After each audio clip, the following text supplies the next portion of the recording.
Broadcasting live, ladies and gentlemen, nieces and nephews, boys and girls. Welcome to another edition of the Chris and Company Radio Show. Y'all know what today is. Today is Wednesday, August 23rd, 2023, edition of the CCRS, doing another double simulcast. None other than guest co-host today, Shawn James, representing the What NYC. Here's what we're going to talk about real quick. Presidential candidate Cornel West, he's in trouble with taxes and child support. Biden ignores residents of East Palestine, Ohio. Also, we're going to talk about the 30 tainted cases of the Memphis 5 police officers that is in trouble. Black creators have a problem with YouTube. The judge does not agree with them. And also, Black-owned businesses and much, much more here on the Chris and Company Radio Show. Keep it here. Tune in right now.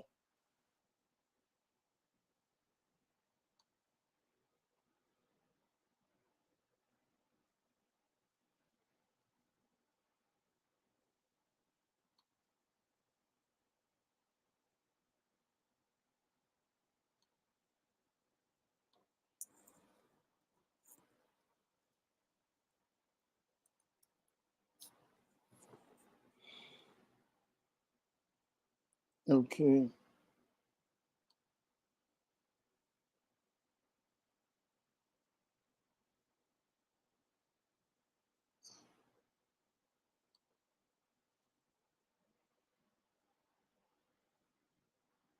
Another episode of the Chris and Company Radio Show is in effect, baby.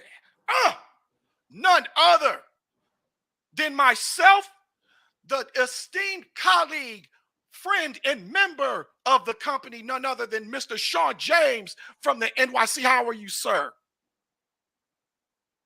I'm good. How are you, Chris? I'm doing fantastic, fantastic.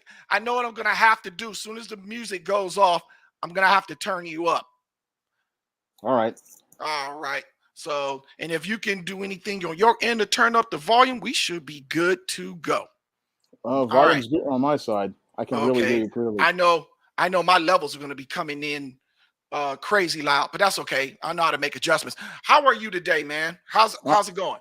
I'm good, Mr. Chris. How are you? I'm just really enjoying myself. I am absolutely fabulous. I've been waiting 2 weeks to do this, and because I love our chemistry, other people love our chemistry. We're like a tag team.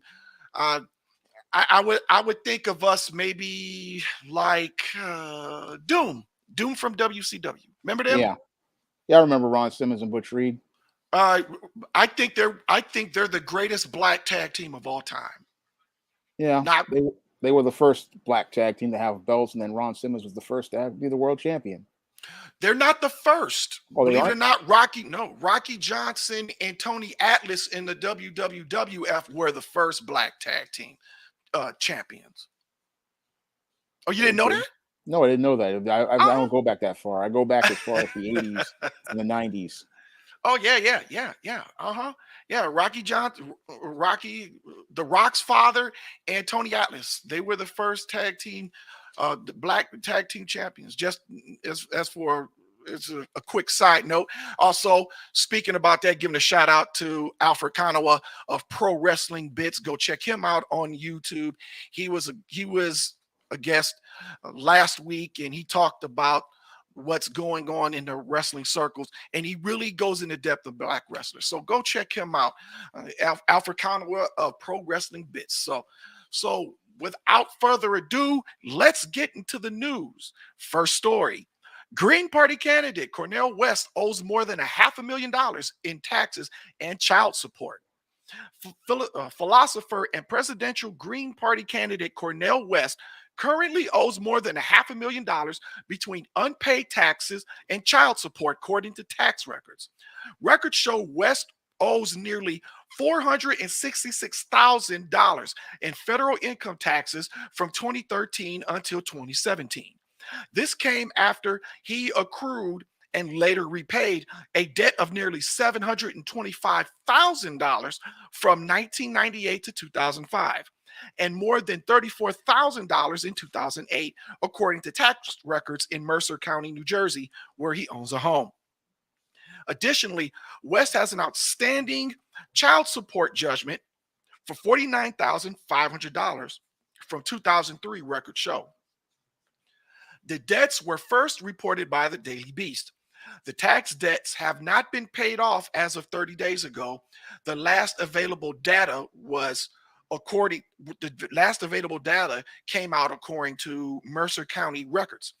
ABC News reached out to West and his campaign to see if West had plans to pay off the debt or set up a payment plan. They've not returned those requests for comment.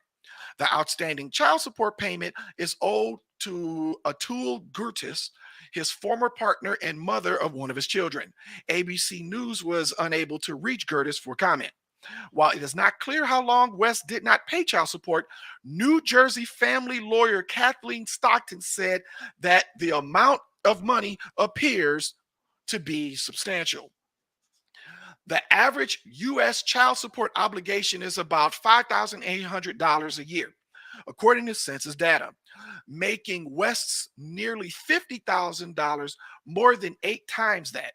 When the question of his debts was brought up on the Breakfast Club radio show morning last week, whatever, those guys are clowns. Anyway, West told the radio show host Charlemagne the Coon that they were being used as a distraction from his presidential campaign, which has forced on ending poverty, mass incarceration, and environmental degradation. Quote, anytime you shine a flashlight under somebody's clothes, you're going to get all kind of mess because that is what they do to be human, West said. Yeah, devil, you don't say indeed. I don't know. That's kind of a cringe statement. Moving on. West's debts are personal, not related to the campaign, so they may not directly bear on the finances of his candidacy. Still, personal finance issues have been known to interfere with campaigns. Senator Marco Rubio sometimes imprudent management of his own finances were scrutinized during the 2016 campaign for president. Then Wisconsin Governor Scott Walker personal debt seemed to undermine his message of fiscal hawkishness. According to West Financial Disclosure filed with the FCC in August of 2023, he currently makes at least $200,000 annually. That includes his professorship at the Union Theological Seminary, where his annual income falls upward to $100,000. His speaking engagements, where he makes at least another $100,000, and his retirement fund, which earns him somewhere between $5,000 to $15,000 annually. His spouse and professor makes at least $50,000 per year. And I got a problem with that, but I'll talk about that on our take. Kendrick Payne, an ethics lawyer with the Campaign Legal Center, said in an email to ABC News that the U.S. Office Government Ethics advises candidates to disclose debts the size of West's. The federal disclosure law requires candidates for president to report liabilities owed over $10,000. Child support is excluded, but OGE advises that overdue taxes are reportable. If West is in fact owes taxes, voters have a right to know why this isn't disclosed, Payne wrote. The federal disclosure law requires candidates for president to report liabilities owed over $10,000. And child support is excluded, but OGE advises that overdue taxes are reportable. If West is in fact does owe taxes, voters have the right to know why. This is what Payne wrote. The campaign did not respond to ABC's News' multiple requests for comment. Shawn? Well, this whole situation really is an embarrassing one for Cornel West because if you're running for president, you have to have your house in order. I mean, how can you run the nation's fiscal house if your house isn't in order? How can you manage the nation's pocketbook if you can't manage your own pocketbook? So, this is a really bad situation for Cornel West. I mean, I thought an intellectual would have a better handle on his finances. I thought he would have better money management, and I thought he would be in a better place economically. I mean, how can you run for president when you can't run your own home and your own life? That's a critical question I got to ask Cornell West. I mean, you're going to run for president. You would think you would have everything in order, as especially as related to your finances. Because if you can't manage your money, then there's no way we can get you to manage the nation's money. Now, in as relation to this child support issue, I mean, this is something he could turn a negative into a positive because if he wants to appeal, especially to men and a large male voting bloc, he could go out here and talk about how the child support system isn't fair, how the child support system does a lot of men wrong, and how he's basically been railroaded by that system, and propose reforms to the family courts and use that as an advantage. But because Cornel West is an intellectual and a bit of a nerd, I don't think he's going to go that way because he's going to want to pander to those black women out there. But he doesn't see how, if he goes that route, he's going to be seen as a hypocrite because here you are, you're out here running for president, and you're running as even if you're a green candidate, you're running really on a left side. And again, if you're pandering to women, that you not paying your child support isn't going to be an appealing talking point to them. I don't take him seriously.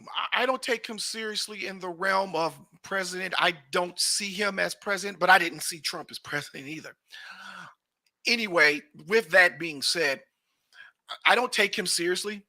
And I think he's just running for president to be more of a disruptor than anything else. He's kind of a funny acting kind of dude when it comes to certain policies and things. Yeah, And and if he were to become president, I do not I do not feel that he would take the black agenda seriously. I don't think he would take on implementing black policies because we all know what we want.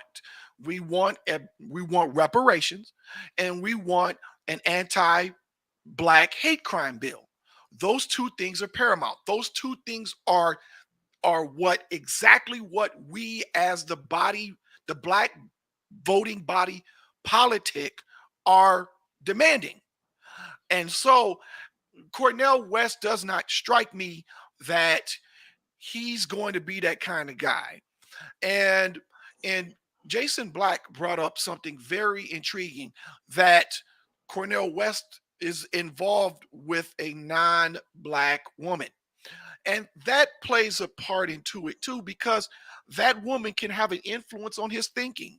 That woman can have an influence on what direction he may want to go initially, but that woman clearly can have influence. That's why he's with her. So that also plays a part into that too. And so he's a guy to watch, but not a guy to take seriously. I don't take him And but seriously myself. I mean, I see him as like Obama 3.0, and he's just again, he's too tied to the system to be taken seriously. But I just go by what is presented to me, and what's presented to me is that he's just not a candidate that would even get that far. I mean, I see him basically as a jobber who's going to get jobbed out early on.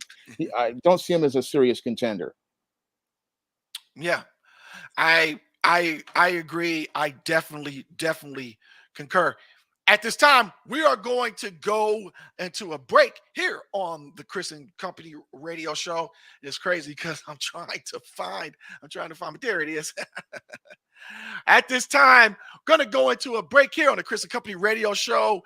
We are loaded. We are ready to go. My guest co-host, none other than Shawn James of SJS Direct. He is here. We are going to do the damn thing. Keep it here. Keep it locked. Stick here. Stick around on the CCRS. Okay.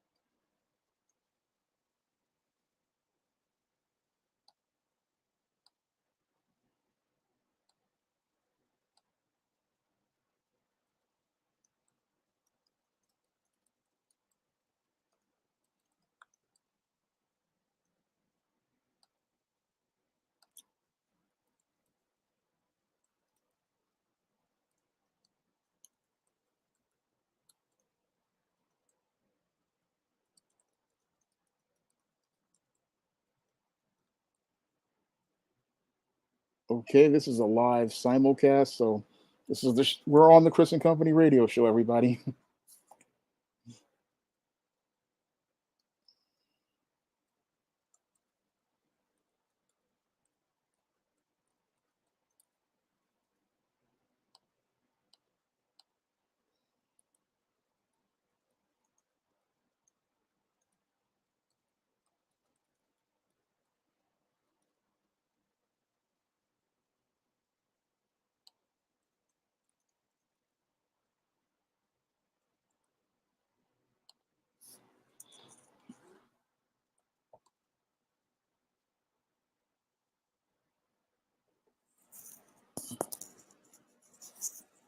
We're just in the middle of a commercial break for Chris and Company, and we'll be on back soon. So,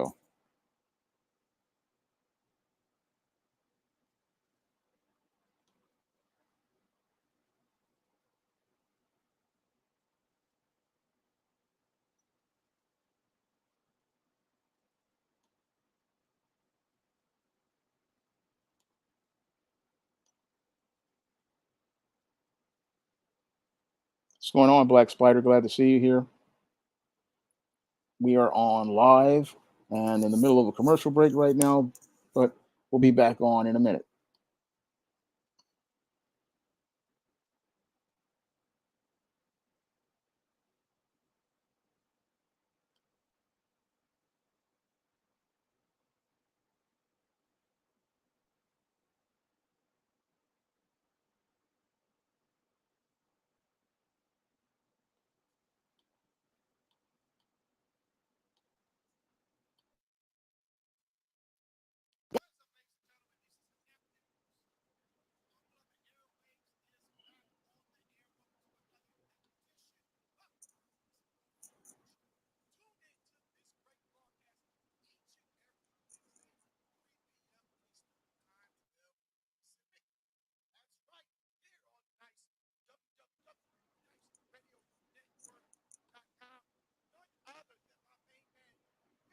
Shawn James is in the house.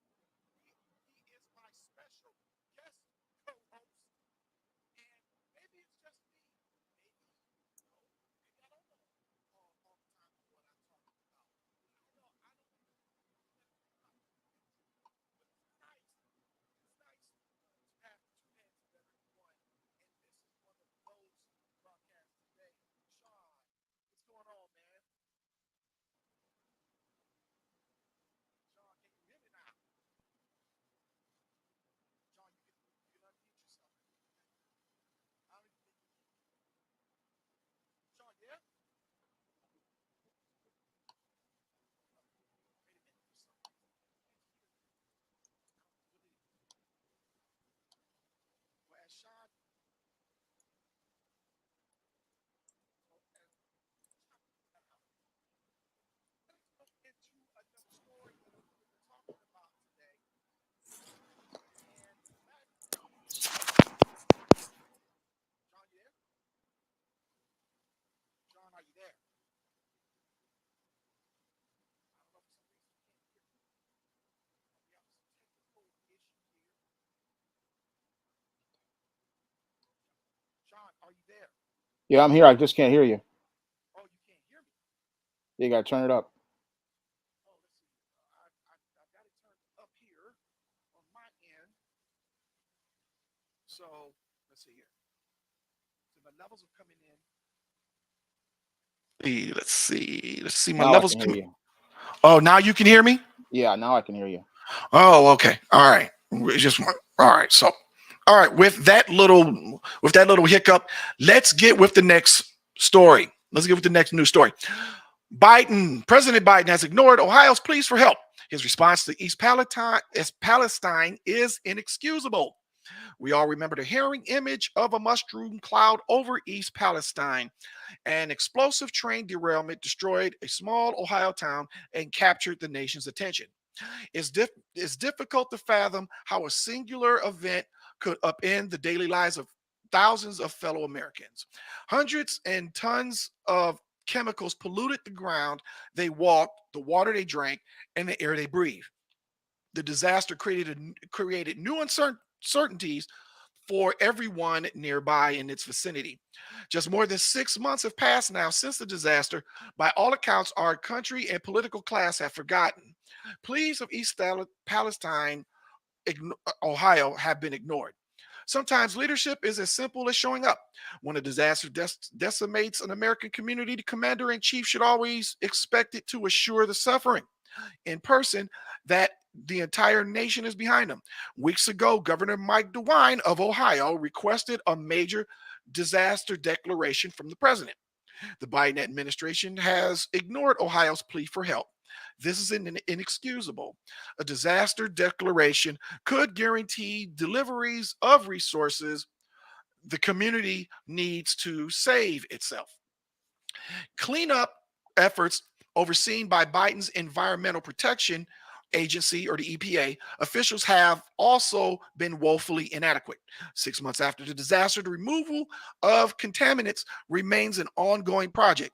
Thousands of tons of chemical soil remain in East Palestine.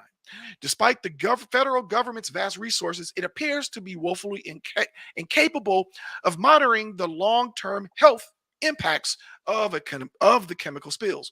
Many residents of East Palestine have told news outlets that the new health clinic in town stood up to respond to their derailment health concerns has failed to do anything of the sort.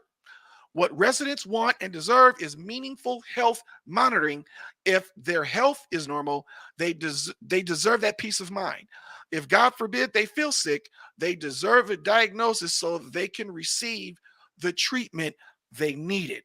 Now, before I get your take on this, Shawn, here's a little bit more context. East Palestine is a predominantly white small town in Ohio.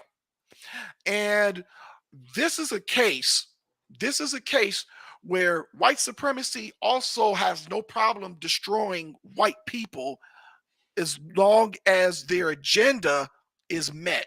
The white supremacy agenda always supersedes even the very same people they claim to care about.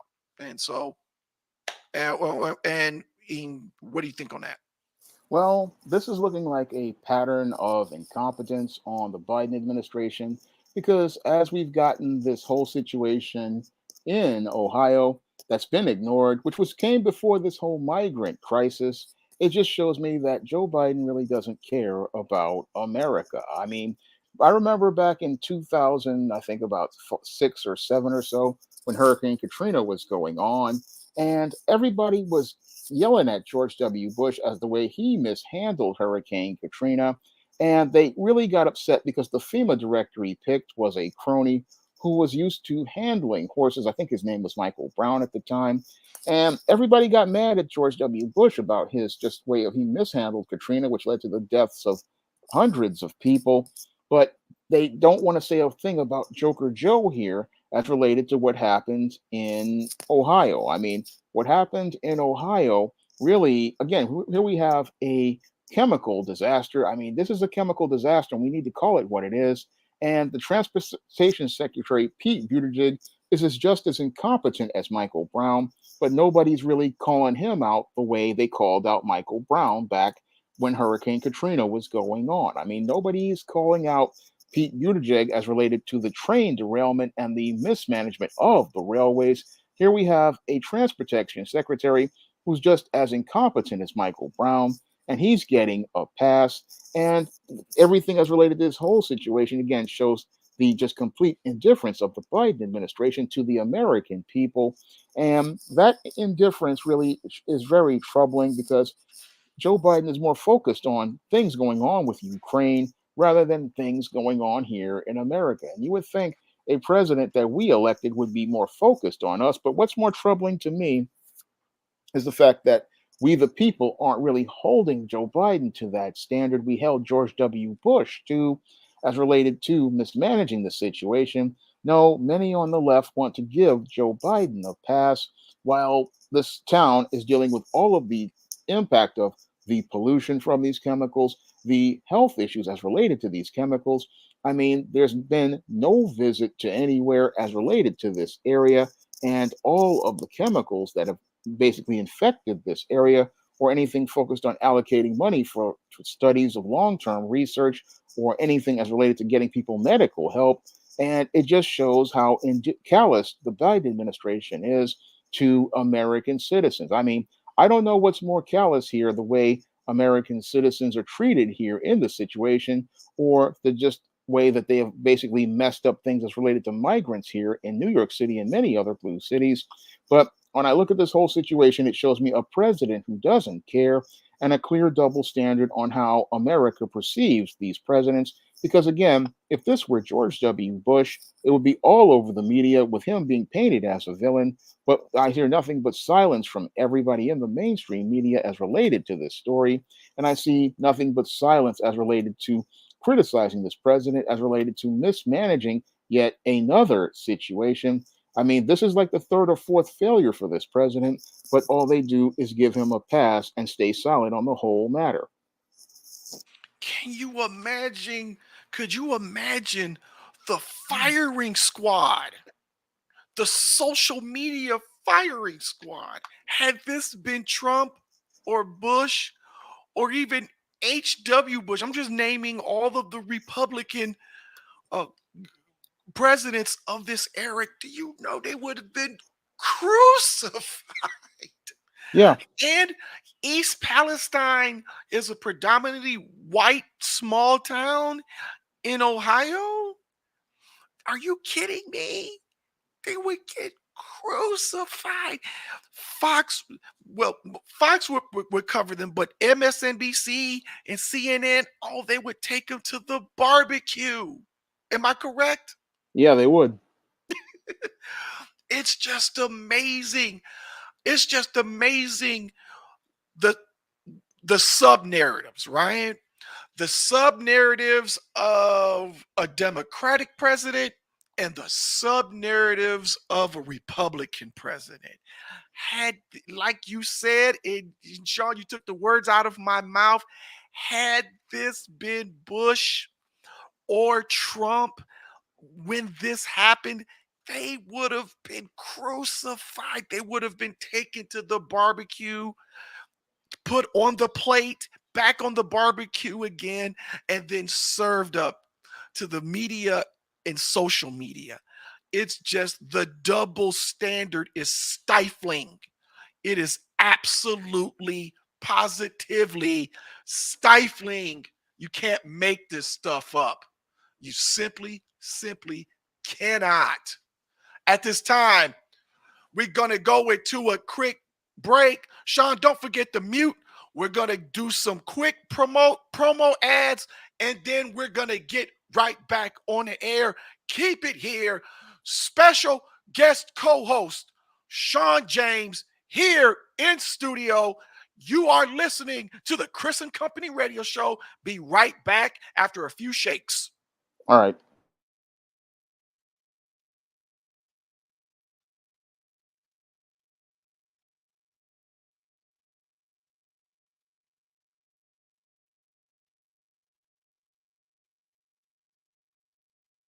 Available in paperback.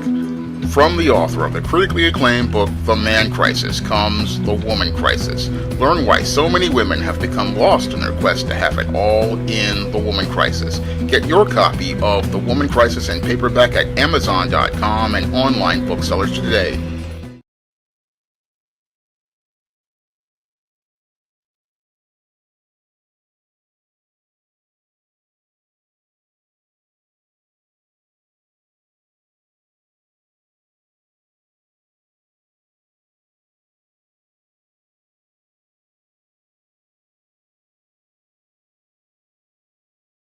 In making six figures, then check out Ron Armstrong's Six Figure PM program.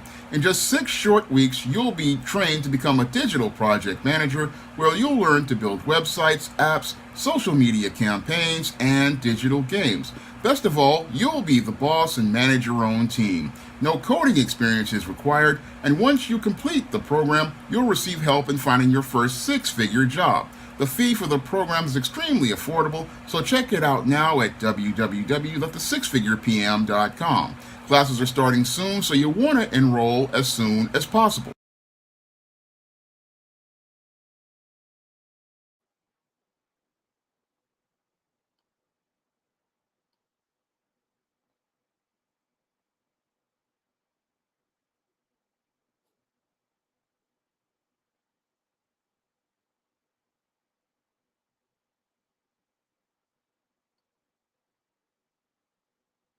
Okay.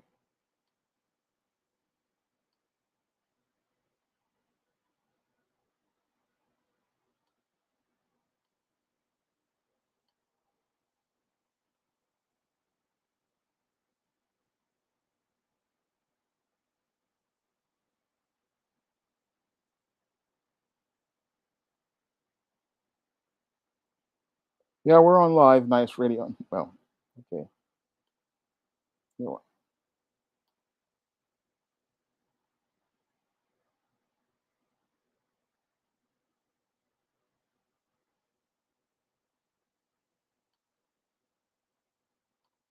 Okay. Should be back in a minute.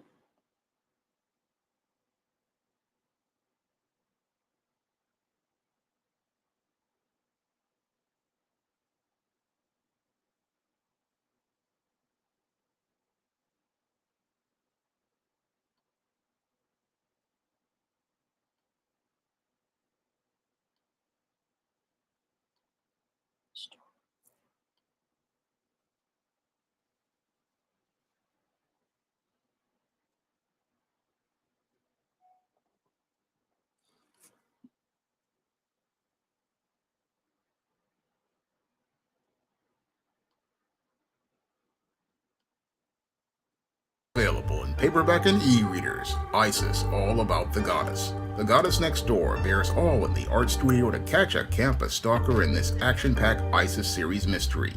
Get your copy of ISIS, All About the Goddess in paperback and e-readers at online booksellers everywhere. He does one in the morning, and I think he does two in the afternoon. I think. I because of the time difference, he's on the East Coast.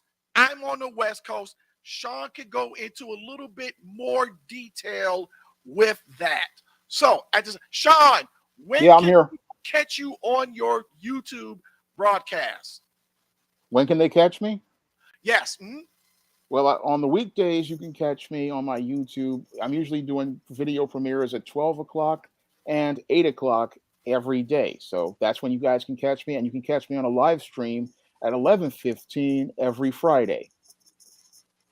Okay. And so there you go. It's 11:15 p.m. 11:15. Now, yeah, and that's the Friday night one, right? Yeah, it's the Friday Night Live. That's the Friday night.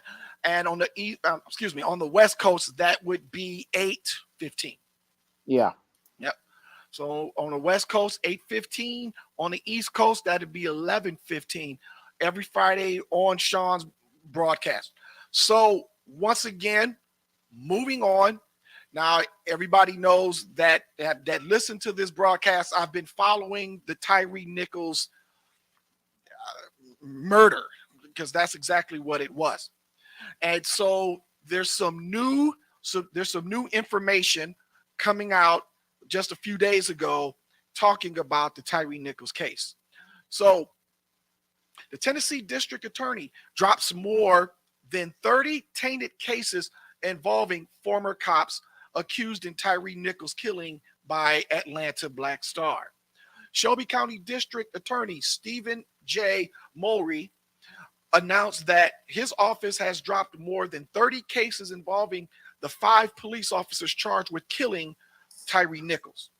Mulroy made the announcement on August 17th, saying that at least 100 cases worked by former Memphis Police Department officers Demetrius Haley, Tadarius Bean, Desmond Mills, Emmett Martin, and Justin Smith have been reviewed following the death of Tyree Nichols on January 10th earlier this year.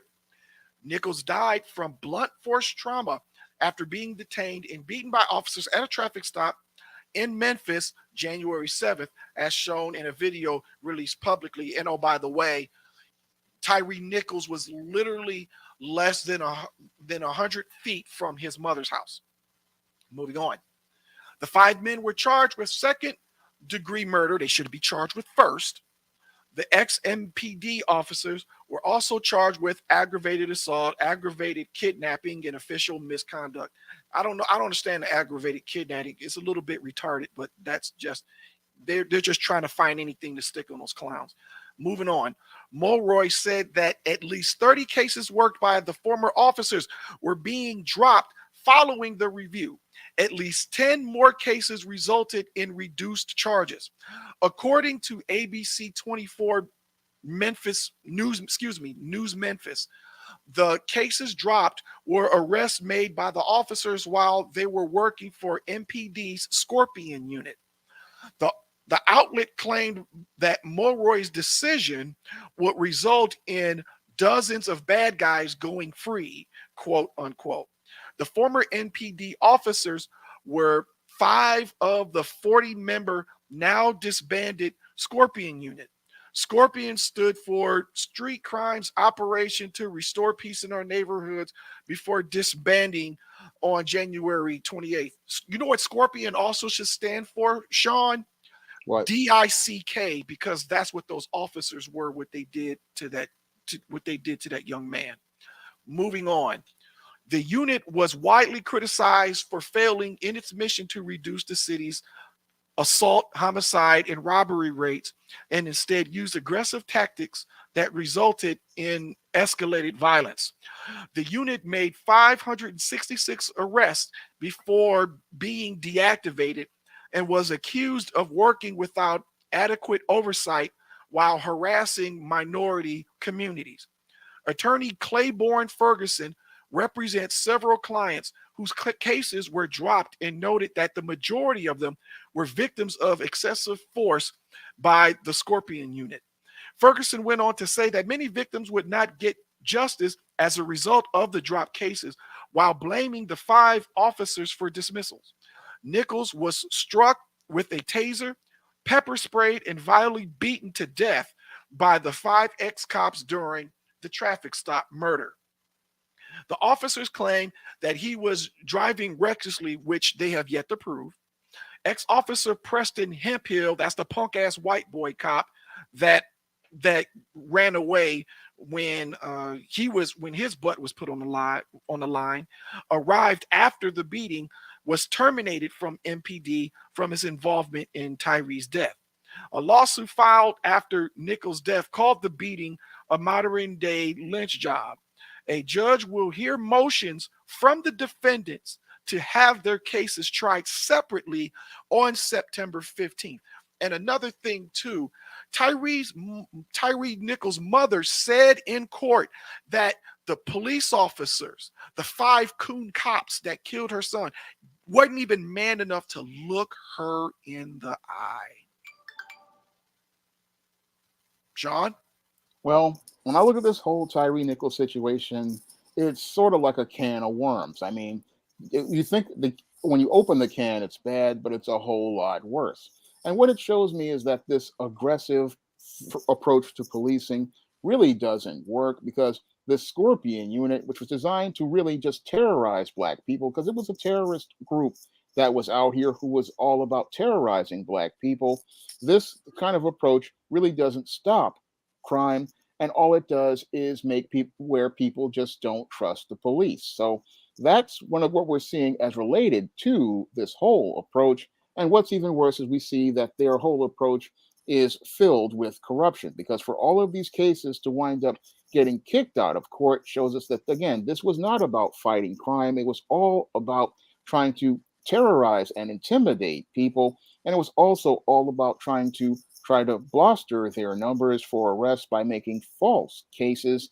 So the whole thing is that we've got a system of corruption and a culture of corruption in this police department. And what's really scary is that you've got these Black officers who are basically following the policies of blue, which are just basically the policies of white supremacy. So they are no different than a gang in that they were not trying to protect the people in that community. They were looking to oppress the people in that community. And they were no different than your gangs, like the Bloods or the Crips or whoever. They are no different, except these guys were blue and they had badges. And all they wanted to do was go out here and see everybody as an enemy. And this takes me back to something Ice Cube had went out here and said as he was bootlicking the Tucker Carlson, talking about how the cops want to win. Well, the critical question I have to ask, as related to Tyree Nichols, is who won in that situation where an innocent black man wound up being beaten to death, as related to this whole situation of a so called speeding violation? I mean, how is that winning when a man loses his life and basically is running for his life? How is that winning at all? That's the kind of question I want to ask Ice Cube, because he was saying on Tucker Carlson they just want to win. But I don't see how anybody won when the community is afraid of the police, and the police are revealed to have been participating in a culture of corruption. And that is the scariest part about this whole situation, as related to Tyree Nichols, is that we've got a culture of corruption, and the people who are behind that culture are black faces. And again, scary because, again, this is a situation where you have black people following the blue culture, and the blue culture being anti black, going out here and looking to terrorize black people. And now all of those cases are going to be thrown out of court, and we're going to see further mistrust between the police and the community. And that's the whole part that really is troubling here. Again, this whole approach to crime fighting really isn't crime fighting, it's terrorism, it's intimidation. It's all about trying to break people down and have them filled with fear. And it doesn't really go out here and show how anybody is being protected or served by this type of law enforcement. Exactly, Sean. And let's talk about the Ice Cube thing just real briefly, and I'm going to juxtapose it. What's going on with the Tyree Nichols situation? What Ice Cube did was a bad look. It was a very, very bad look. And now I don't take Ice Cube seriously anymore. I think he was more worried about his brand. I think he was more worried about his situation, not the reality of the black diaspora, the black community, the black grassroots situation, just only his own. And see, here's the thing: when the whole when he went and said all that, spewed all that hot garbage to Tucker Kerr. I was trying to put the three K's in the Tucker Carlson's name. When he went to Tucker Carlson and he said, well, it's not about race. There is no race. What happened that following week after that foolishness that Ice Cube said? You had the Montgomery Marina mauling. So that's not about race, Ice Cube. That's not about race now. So he pretty much played himself. He disqualified himself. The B1, the B1 black media does not have the back of Ice Cube. And everything that he said, F the police and all that was nothing but cap to put money in his pockets. Now juxtapose that over to how that ties in to what happened to Tyree Nichols and the police.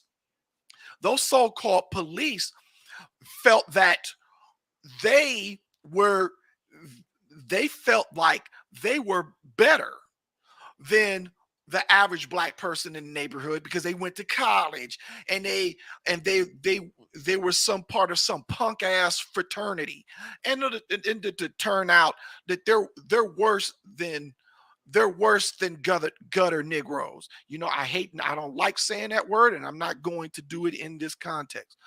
But anyway, moving on. Uh, and so they took from the words of Ice Cube and then tried to internalize it that they were better than the average police officers, only to find out they were nothing more than thugs with a badge. Yep. Chuck? That's exactly what they were. They were thugs with badges, and just like the gangsters looking to terrorize people, looking to intimidate people. And the thing is that it just shows us that these men who were made an oath to protect and serve when it came to black people didn't see black people as people. No, they wanted to dehumanize black people so that they could get white validation and white approval. That's basically what we saw in the video with Tyree Nichols, but we see that it actually runs deeper because it's we're seeing now more that it's a culture of corruption, and it's just again like a can of worms. We're just seeing that there's just a lot more to this, and that's the way it always is. Because you again, when you've got rogue police officers like this, you have a culture of corruption where they have basically lied in order to get cases through, and there's possibly some collusion with DAs. There's collusion with a whole lot of other people, and that's where we're going to see again the just the tentacles of this injustice, because there could be thousands of black people who would have been arrested by the Scorpion unit unjustly, prosecuted with malicious prosecution, and now have a case for civil lawsuits against that city. I mean, this is just again the tip of an iceberg, and sadly it took the death of Tyree Nichols for us to all see that these officers were doing such corruption, and that there was a culture of corruption all throughout that entire department. Yes. So, I've been following the Tyree Nichols situation, and I say about at least every other episode I have been keeping up with it. I will be watching the court when the media broadcasts the broadcast the court proceedings. So I'm definitely going to be watching that closely. And as far as I'm concerned, with those police officers, yeah, are they part of white supremacy? Oh, you goddamn right they are. Those five clown cops need to be destroyed in every way. They're That's white right. supremacists in blackface. We've Egg, got to be egg, out. We've got to have an eye out for those most of all. exactly. But this is unique because see, they're still cops. So this is going to be the template on how to go about prosecuting cops harshly. So you best believe every police officer in the United States of America got their eyes glued to this particular case. You know why? Because I guarantee you, the days of good cops covering for bad cops, that whole blue code of silence, that wall is breaking down because of this. Trust and believe. And as far as I'm concerned, I feel nothing for those five punks. And the fact that they still being charged with second degree murder, second degree, they're still getting over. They're still getting over. So man, those guys, those clowns can miss me with that. If that whole doggone Memphis Police Department, from what is Scaramucci said when the gentleman that was in Trump's administration, the fish rots from the head down. That applies to the Memphis Police Department. From from that woman that is the chief of police down to those clowns, down to those thugs, because it was never cops. They all need to go. And even the chief of police needs charges put upon her. But hey, once again, once again, this is about talking truth to power. And when you're talking truth to power, those who are in power, they they wonder why they get criticized the way they get criticized. And as long as me and Shawn are in the air, we're going to keep that thing going. So at this time, gonna go into a quick break, and then we're gonna get back into it. So All right. stick around here. You are listening to the Chris and Company Radio Show, and each and every Wednesday, tune in 3 p.m. Eastern Time, 12 noon Pacific, out here on www.niceradio.com. We will be back after these broadcast break.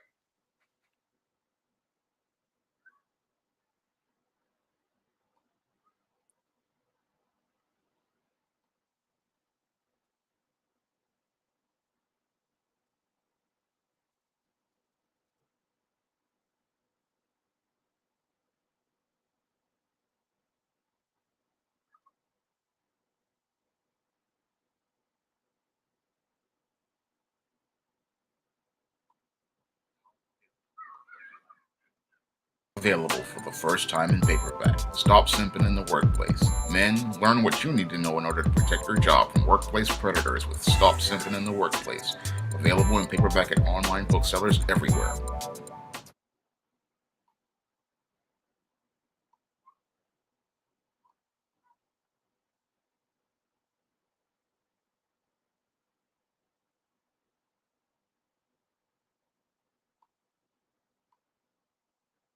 Available in paperback and Kindle. Stop simping in cyberspace. Learn how to avoid predatory females like Instagram models and e-girls in their virtual con games with Stop Simping in Cyberspace. Get your copy of Stop Simping in Cyberspace in paperback and Kindle today.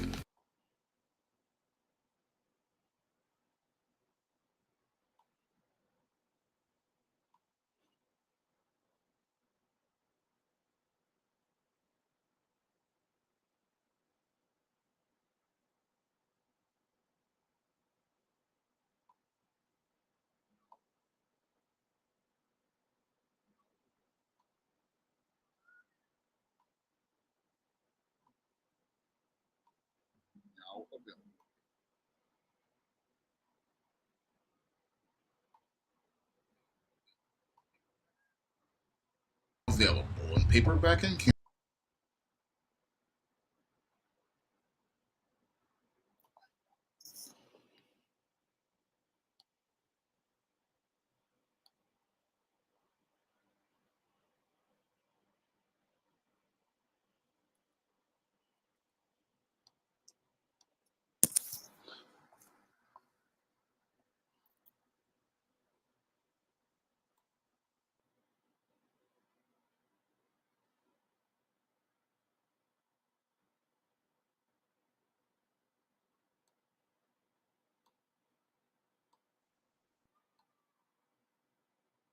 All right, we're back on.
All right,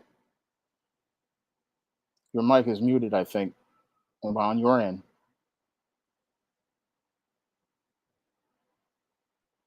My bad. That was me. Okay. All right. So that was on me. So I'm on the back of your I'm on the back of your StreamYard. So when I mute myself, you can't hear me. Okay. That's on me. My bad. My bad. Shawn, how long you've been on YouTube, by the way? How long you've been I have doing YouTube commentary? I've been doing YouTube since 2013 regularly. So I've been doing this since 2013. It's been 10 years almost. Really? Yeah. Wow. That's pretty cool. That's pretty cool. My journey was a little bit different.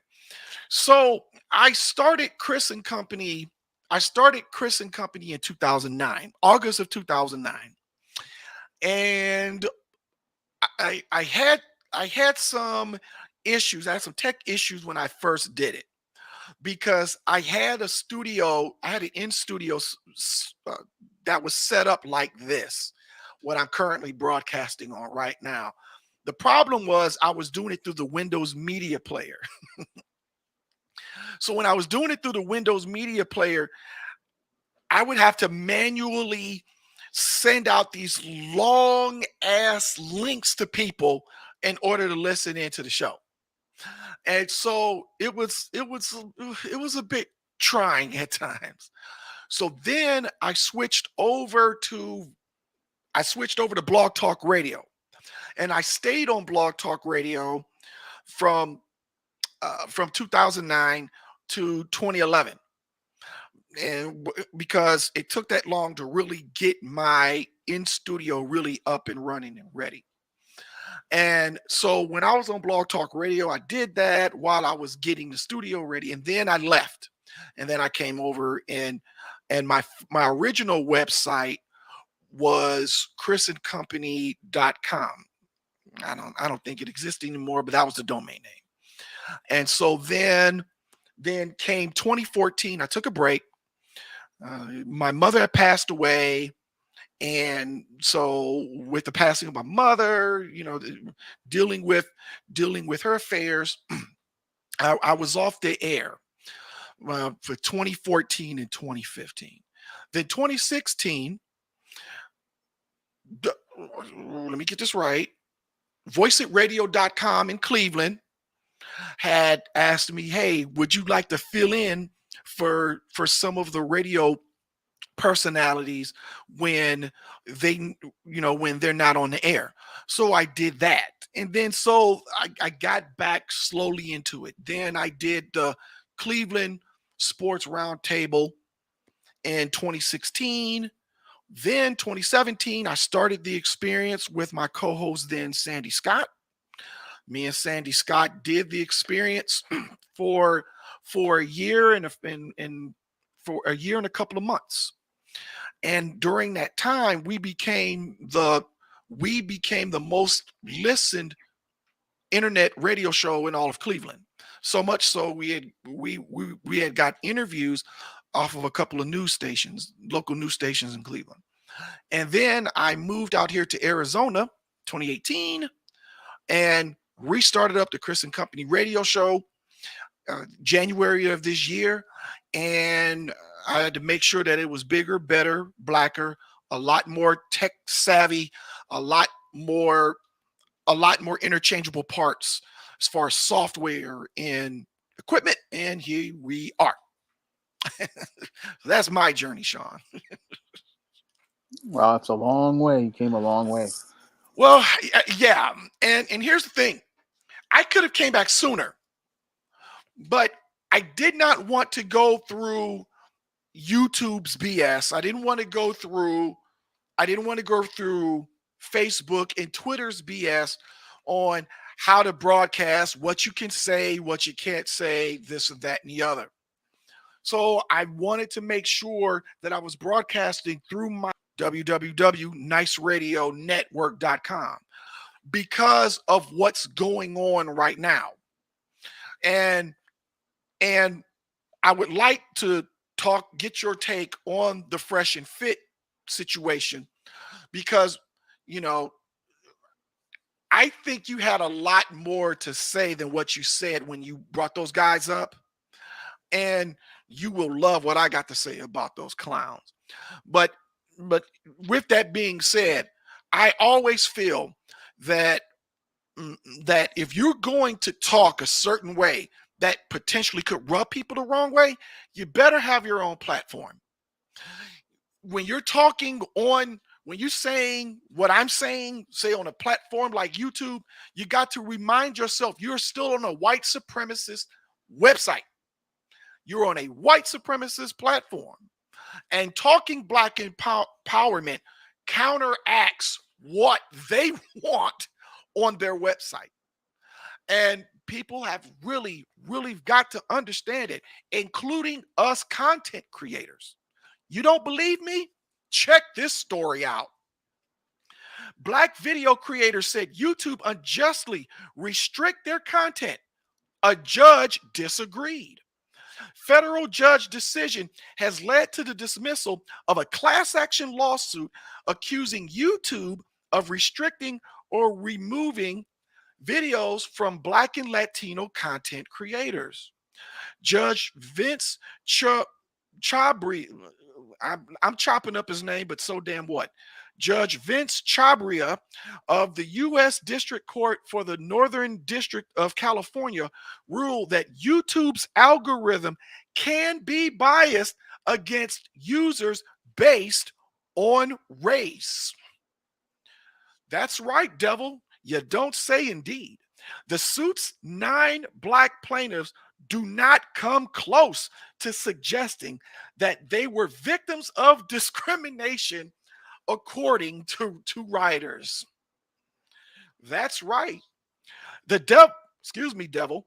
The plaintiffs initially filed the lawsuit in June of 2020, less than a month after the Minneapolis police killing of George Floyd.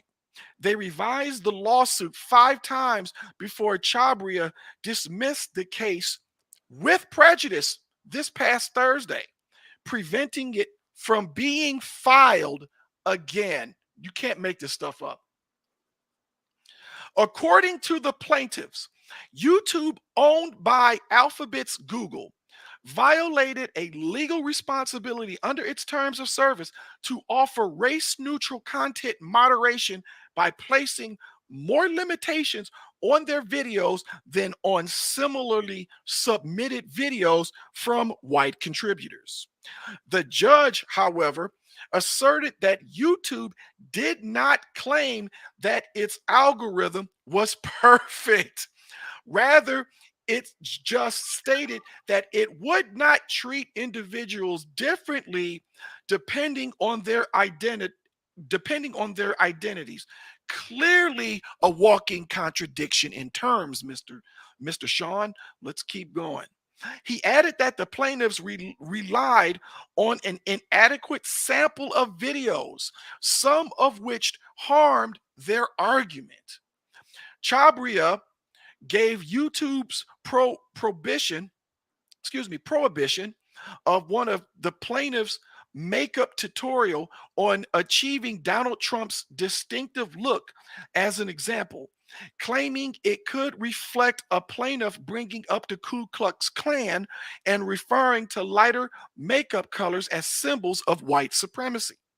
He acknowledged that although the plaintiff certainly appears to be joking around, probably to mock white supremacists, such a video would easily explain the algorithm's desperate treatment of the plaintiff. Chabria added that specific accusations preceded a recent revision on YouTube's community guidelines that the video hosting platform cannot be liable for breaching a promise it had not yet made. Devil, I know you're laughing right now. Writers reported that neither YouTube nor the plaintiff's attorneys immediately responded to requests for comment. Shawn, have at it, sir. Well, this whole ruling is a quite troubling one because it allows YouTube to continue with this pattern of discrimination against Black content creators. Now, YouTube has been going after Black content creators for over 15 years. I remember the days of Dan Freeman and Rick Scorpio and Heavenly Truth One and many other YouTubers who left the platform due to the campaigns of false flagging against their channel. And back then, at least we did manage to get a settlement where they stopped literally taking Black men's channels down for just expressing their opinions because it really got extreme back then around 2009, 2012. Black men couldn't even come to YouTube. But this whole thing basically creates a legal ruling, which creates a hostile environment for Black content creators. We clearly see that the algorithm, in some ways, I believe, is racist because it'll elevate content that promotes things like the gender war or any of this stuff like Fresh and Fit produces. They'll make those channels into superstar channels. But when it comes to Black channels talking about Black empowerment, many of those channels have to deal with shadow bans where they can't get exposure, or they have to deal with flagging campaigns, or they have to deal with other sorts of harassment and intimidation. And what this judge did was basically give YouTube a legal interpretation where they can go out here and have the law on their side as they continue to harass and intimidate black YouTubers. And this is something that's really troubling because YouTube will come out here talking about how they want to do campaigns like Black Voices. And I get emails for those campaigns. And they talk about how they want Black Voices, but the only Black Voices they want are Black bootlegs, Black people talking about the gender war, twerking videos, and other minstrel antics. But when you present intelligent discourses, what they don't want to see are intelligent Black people having discourses like you and I are having right now on the air. And with this YouTube ruling, this is something that should give every YouTuber pause because it's clear that you need to start making plans to find alternative platforms to go to and make YouTube a secondary platform. Because the best thing to do is like you're doing right now, Mr. Chris, and having your own website. Because when you host your own website, people cannot go out here and say you're violating any community guidelines. They can't go out here and censor you.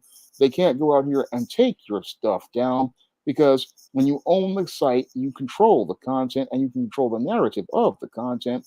And that's something that YouTube doesn't want people to do. They don't want us to control the narrative because they see that we're having an impact. Because when they look at the content creators like you, David Carroll, and myself, and many others like Mr. Superboy, we're seeing that it's making Black people think differently. I mean, I think about the impact of the late David Carroll as related to politics and how he basically changed the whole discourse and how he basically changed all of this gender war nonsense. I mean, they don't like the idea of intelligent Black people on their platforms because a white supremacist platform, in order for their world to be smooth, they need to see ignorant Blacks acting a fool. That makes them feel comfortable. But when they see intelligent Black people having intelligent discussions about issues, this really upsets them. And this is one of the things that they want to use these algorithms and other things to do to bury that kind of content because they don't want to see Black people presenting themselves in an intelligent fashion and also being able to discuss topics in an intelligent manner. I mean, a lot of YouTubers out here, we deal with this all the time. But what we're seeing now is now that they're using the courts to try to reinforce their standard of try to push intelligent Black people off the platform because what they want to do is present their narratives of Black, no different than what they did with the NWA back in the 80s with rap music, no different than what they did with the hood movies in the 90s. It's all about trying to promote a certain narrative about Black people. But if we want to keep new Black media thriving, it looks like we're going to have to, again, watch how we move on YouTube, one, but also start making moves to building our own platforms and our own websites so that our message can continue to go on. Most absolutely. And my radio mentor, excuse me, my radio mentor Tony Jones, that took me under his wing and he taught me radio broadcasting when he was on WERE 1300 back in Cleveland, Ohio. He always taught me this. He always said this to me, Chris, before you go into somebody else's enclave, no matter where it is, you have to think like the person that runs the enclave. So you're like, well, what does that have to do with this? YouTube is the enclave that was made by white guys, mainly put together for white people, and that was their base. I have no problem with that. I expect, well, racist people to do racist things and to marginalize Black people only if they benefit from those Black people, like Fresh in the Fruit Loop. Okay. They didn't have a problem. YouTube in their hearts did not have a problem what they said. They just said it too loudly. That's all they did wrong. I want to talk about that in our overtime segment, Shawn, because I really want to go in.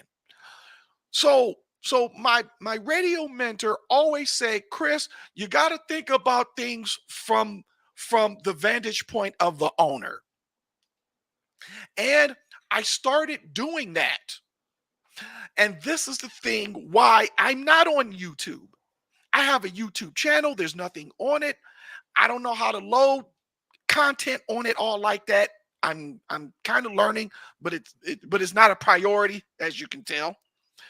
Um, YouTube can do whatever the hell it wants to do.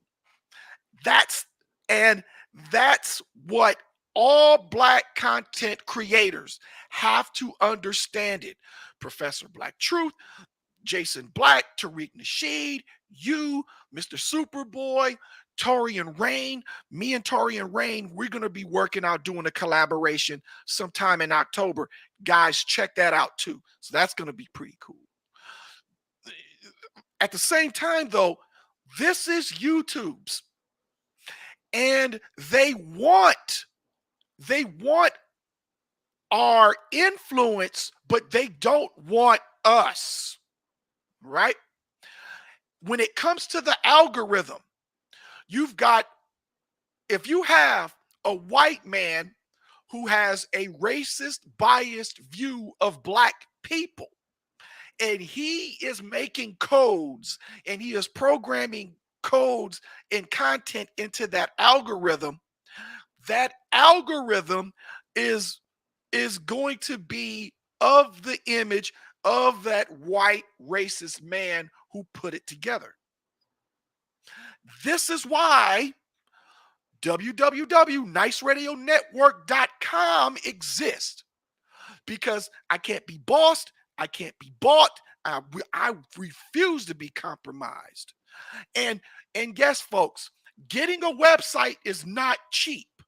It is not cheap at all. You have to pay money.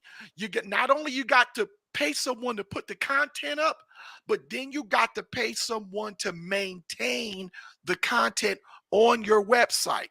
You got to get a domain name. You got to pay for the domain name. See, when it comes to Black empowerment, I'm all about being an ultimate prime example of what Black empowerment is. And what I bring to the dance is this. I rather broadcast on my very own website and have 10 people listening than going on YouTube and having 1,000 people listen, but then wake up one morning and YouTube tells me some bullshit that I'm violated community standards. Now, those 1,000 people that listen to me have nowhere to go, and I have nowhere to direct them. Does that make sense, sir? Nope. And so with that, I will not be silenced or marginalized. But you have to pay the cost to get there. That's the thing. And I would tell Professor Black Truth, Jason Black, Tariq, I would tell all the brothers straight to their faces, you better have a plan B, because YouTube, one day you're gonna wake up, you're gonna log in, and you're totally shut down. And then all of your listeners, all of your subscribers don't have nowhere to go. So you know, and that's what YouTube is about. They want our influence, but they don't want us. It's kind of like, and I hate to say this, but it's like when swirlers talk about being in an interracial relationship and their white husband or their white boyfriend calls women, those swirling Black women, the N-word, and then they can't understand why they're doing it. Well, guess what? YouTube kind of does that type of BS too. They want our influence, but they really don't want us on their platform. And I'm fine with that. I'm fine with that. I pass no judgment to the brothers in the B1 diaspora media that are on here, but you got to start thinking about plan B. That's raw. And I realized one of the reasons why when I moved here to Arizona from Cleveland, and and it took me 5 years to get back on the air. I had to be I had to put money, invest into this radio broadcast on a level where my message will not be compromised. And that means having your own platform. And yes, it took money. And yes, it took time. And yes, I had to drive 8 hours. It was literally an 8 hour, 4 hours there in California and back to purchase my casings for my computer servers, my soundboard, and and things of that nature. I was willing to do that because the message of what I'm saying is absolute. It trumps getting paid. All right. Fresh and Fit and those clowns, they're they they are they are the epitome of what's wrong with black media. All right. Even though they're not part of black media per se, just their skin is, but not them in their hearts. And this is what I want to let brothers know. Start having a plan B. Start having a plan B, because when YouTube plays their games, we've got to be ready for it. See, what I'm going to do, what I'm going to do, and I've said this many times, and then we're going to go into a quick break, Shawn, and then come back with the next story. What I plan to do is that I'm going to take a segment of my broadcasts, I'm going to load them up to YouTube, and then I'm going to connect the link of that particular episode on the bottom of the description. And then when people click on that, it'll send you straight to niceradionetwork.com, and it is going to take you exactly to the archive broadcast that the the segment I've connected to YouTube. And then that way, you are going to have every listener of Chris and Company is going to have to go to www.niceradionetwork.com, niceradionetwork.com.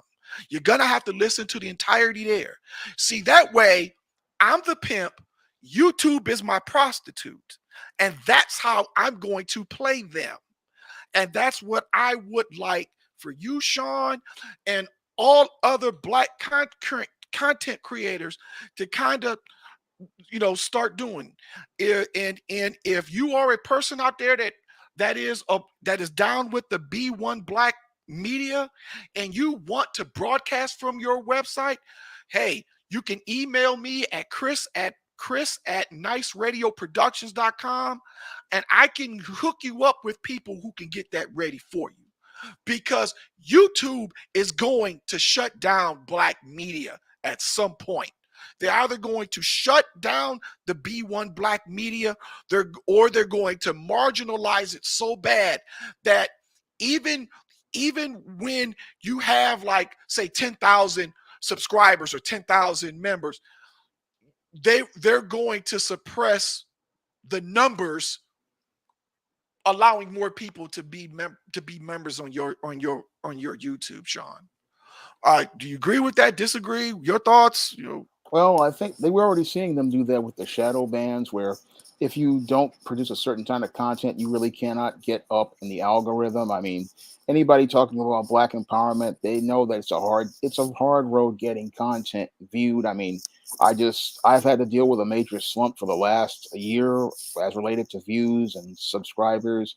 And these are the kind of games that YouTube plays. And again, when I look at the platform, it's a hostile environment for black content creators. And this legal precedent allows some of these racists who work at YouTube to escalate their campaigns to go after black people the way they used to do back from 2009 to 2011 or so, where black men were getting kicked off the platform regularly and couldn't even get their voices out there. I mean, I remember how bad it was in the early days of YouTube. And again, when I look at this legal precedent, it just shows me that black content creators, we have to find other platforms. I mean, you should always have a backup like a Rumble or a Odyssey or something like that. I mean, always have some sort of backup because you never know when you can lose years of work in just a minute because they decide to arbitrarily go after your channel for the most arbitrary and trivial of reasons, or even unethical ones where they'll say that they'll age restrict your content like they did to me in April of 2022. You age restrict the content. Then, when you appeal the age restriction, they want to put a strike on your channel for something that's completely different. They'll say, oh, it's for nudity when there was no nudity. And then they'll say, oh, it was for hate speech when it was no hate speech. And again, looking for any reason to take a channel down. So this has been a hostile environment. Again, it makes people like me very anxious when we create content because you never know what somebody will get offended by one of these people at YouTube or this algorithm or this bot. So it just is very stressful. And I made a whole live stream talking about how stressful it is for content creators. And the only way out of getting out of that stress is to find yourself enough money to go get your own website, maintain your own website. Then you don't have to deal with any of these issues as related to YouTube because while it used to be you could broadcast yourself, it seems like when you're a black person, you can't broadcast yourself. I mean, racists can broadcast themselves, feminists can broadcast themselves. An alpha guy went out here and broadcast his own anus. There's nudity on here, but black empowerment they have a problem with. And I never could get over it. Just made me shake my head when I heard about the alphabet man shaving his anus. That's fine, but a black person talking about trying to get black people to shop at their own businesses, black people trying to empower themselves, or black people looking to get tangibles for their vote, they have a problem with. But a guy again, there's nudity on YouTube. I mean, there's all sorts of stuff on here, and it all meets the community guidelines. Like the guy shaving his anus, that met the community guidelines. But a black person talking about, oh, I want you to go out here and get a tangible for your vote. A black person talking about black people going out here and spending their money with another black person. That's a problem. And again, this whole platform it just is Arkham certified as related to its white supremacist policies, but white supremacy in itself belongs in Arkham Asylum because it's just completely crazy people running that. Exactly, it is. And in an overtime segment, I want to talk more about fresh and fit and everything like that. We got two more stories to hit on, and then we're gonna get to it. But we're moving right along. Shawn, all I'm gonna just say is this: is that let's not make let it not be no doubt about it. YouTube, in and of itself, is ran by the KKK. I said it. Do something about it. At this time, we're going into a quick break here, and I do mean quick. So I'm going to run one promotional message, and then we're going to get right back on the air at this time. Mr. Chris, Shawn James here in studio, and you are listening to the Chris and Company radio show. We'll be back in 90 seconds.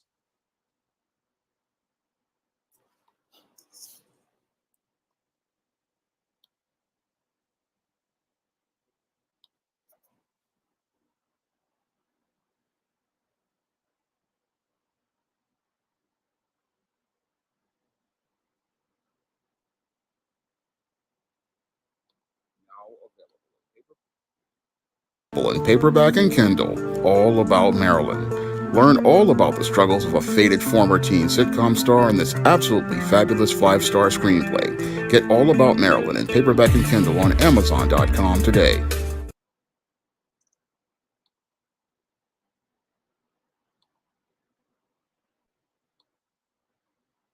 All right, I'll be right back in a second.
Welcome back here to the Chris and Company Radio Show. Your host, that's the most, the incredible Mr. Chris, here in studio, broadcasting live from the Arizona desert. Tune in to another episode of the Chris and Company Radio Show each and every Wednesday, 3 p.m. Eastern Standard Time, 12 noon Pacific.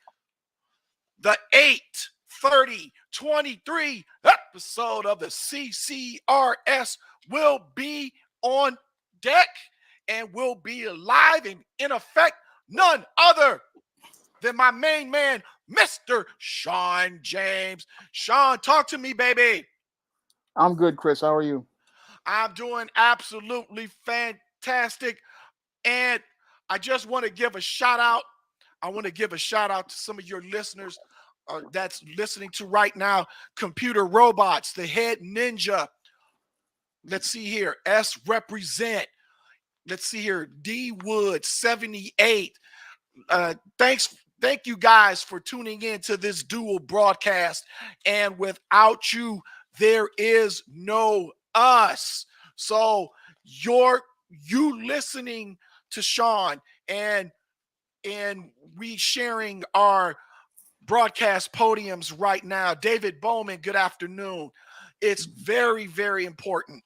It's very important that we have a lot more listeners and watchers that are into the B1 media. Right now, I'm going to get to some stats. I'm going to get to some statistics, man, and check this out. A higher share of Black-owned businesses are women-owned than non-Black businesses. That's right. A look at data during Black Businesses Month shows that Black Americans own 2.2% of the nation's 6 million businesses with employees. August is Black Business Month, a designation that began in 2004 to bring attention to Black-owned businesses in the United States. The U.S. Census Bureau has conducted many surveys documenting business ownership and the self-employed. While the surveys show Black Americans form a disproportionately smaller share of these groups, there are aspects of entrepreneurship that are unique to the racial group.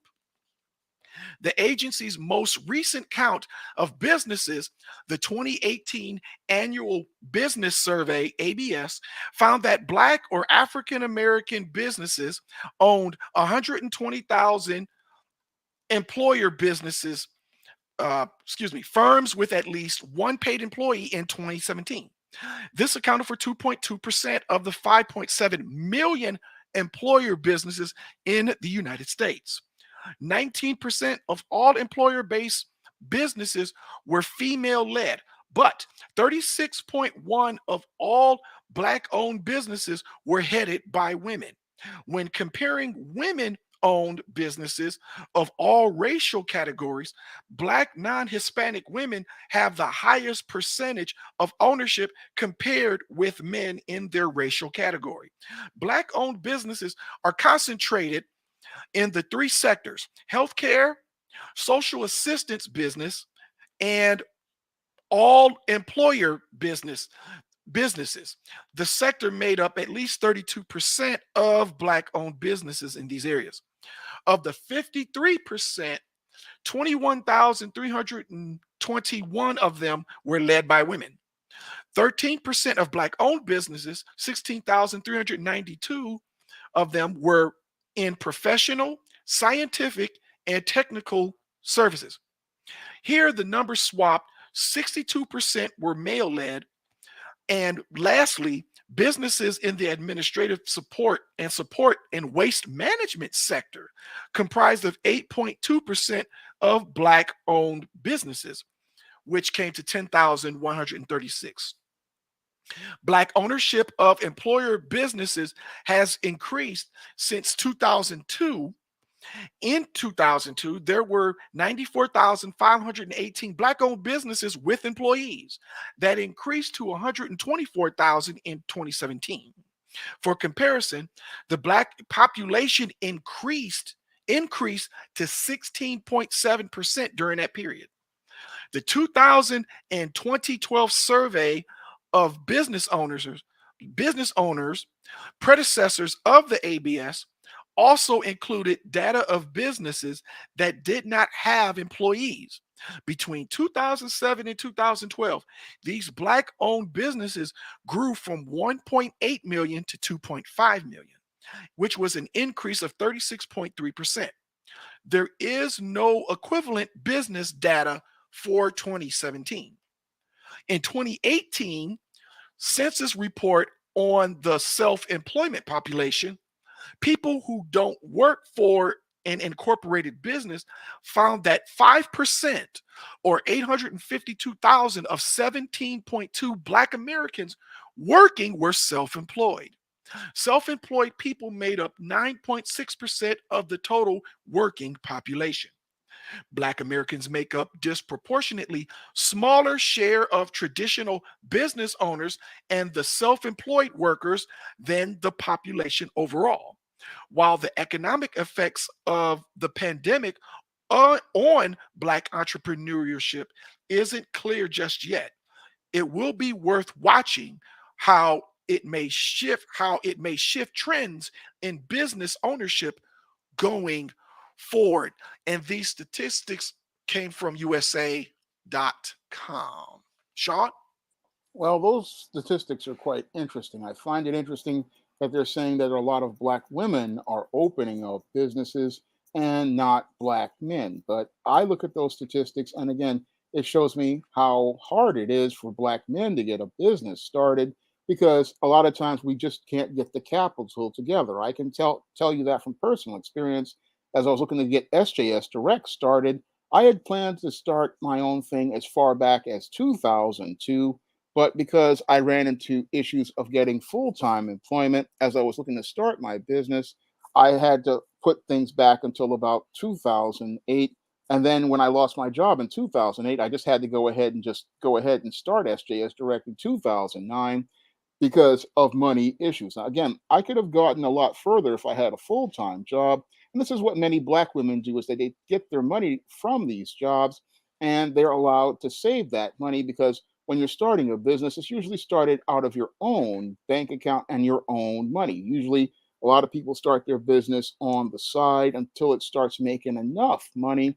And then that's when they want to leave their job and then focus on the business full time. Usually, people start businesses out as side hustles until they can get to the point of profitability. And it's easier to do that because a lot of times black women get more job opportunities than black men because in the job market, many black women can go out here and get one of these jobs because they can meet the diversity quotas of being black and female. And what's even worse is that when they get into these jobs, what they do is they'll open the door to help out other brothers. What they do is project their anger on brothers as they erect the HR brick wall. And as they erect that HR brick wall, what that does is keeps black men from entering the job market and being able to save enough money to start the capital for their own businesses. So that's one of the reasons why we're seeing this disproportion as related to black women and black owned businesses and black men and black owned businesses. And that really is something that really concerns me as related to the long term, because a lot of times when you have black females running businesses, like one, they're running them on emotion, and two, they really are not thinking of a long-term plan as related to expanding that business.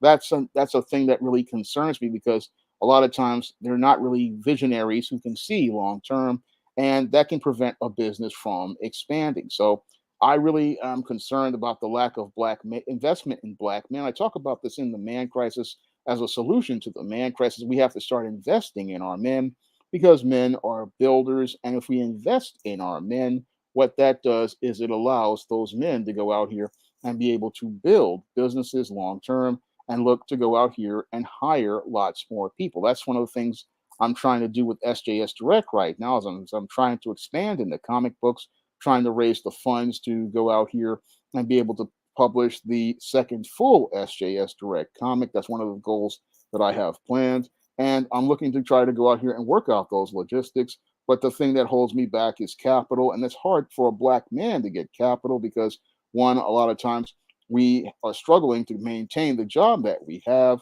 And two, it's harder to get investment from outside sources because Some people don't trust black men to be able to go out here and be able to pay their bills, even though they are consistent at it, or they don't think that they can go out here and be able to get that audience or get that um, customer base. And you can do this like I've been doing for the last decade, but they just don't trust you the same way they would a black woman. And that's another reason why we have this whole disproportion as related to black men and black women.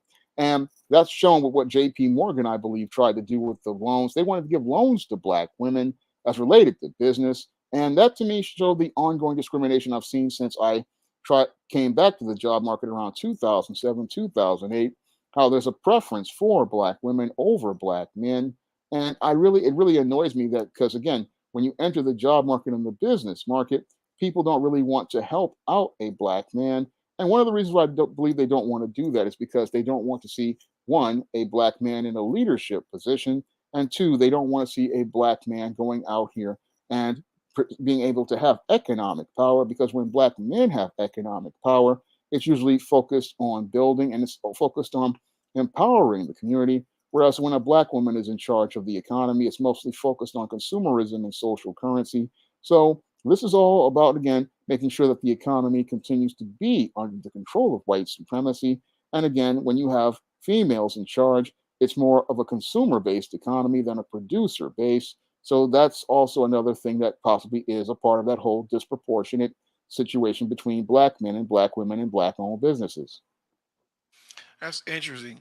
And so basically, to add on to what you've already said, is it quite clear that this is a perfect display of the government purposely giving more resources to black women to open up their businesses, to show up black men that want to open up their businesses? I would have to say so. It's something I wrote about in the Woman Crisis. And what they want to do is emasculate the men in the black community, because if the black woman is controlling the economy and controlling the dollars, that takes away the man's ability to lead his household and lead his family. And it also takes away his economic power as related to controlling his entire community. So if the woman is controlling all of the money, they're not really focused on building, they're really focused on consumerism and social currency. And as the man is emasculated, he's feeling powerless. And that's really what they want to do, is take away that black man's power economically, because a black man's economic power means that he's going to go out here and take his money to not just buy sneakers and clothes and Gucci bags. What he's going to do, like, he's going to go out here and start looking to build capital to build a business, or he's looking to go out here and build wealth with fixed tangible assets. And what they want to do is keep black men from being able to build wealth, because they know if they give the black woman money, that money is going to be used in a consumer fashion, whereas the black man gets the money, it's going to be used in a producer fashion. And if a black collective of black men get economic power, what they will do is use that money to get political power and unseat many of these politicians who are taking money out of their community.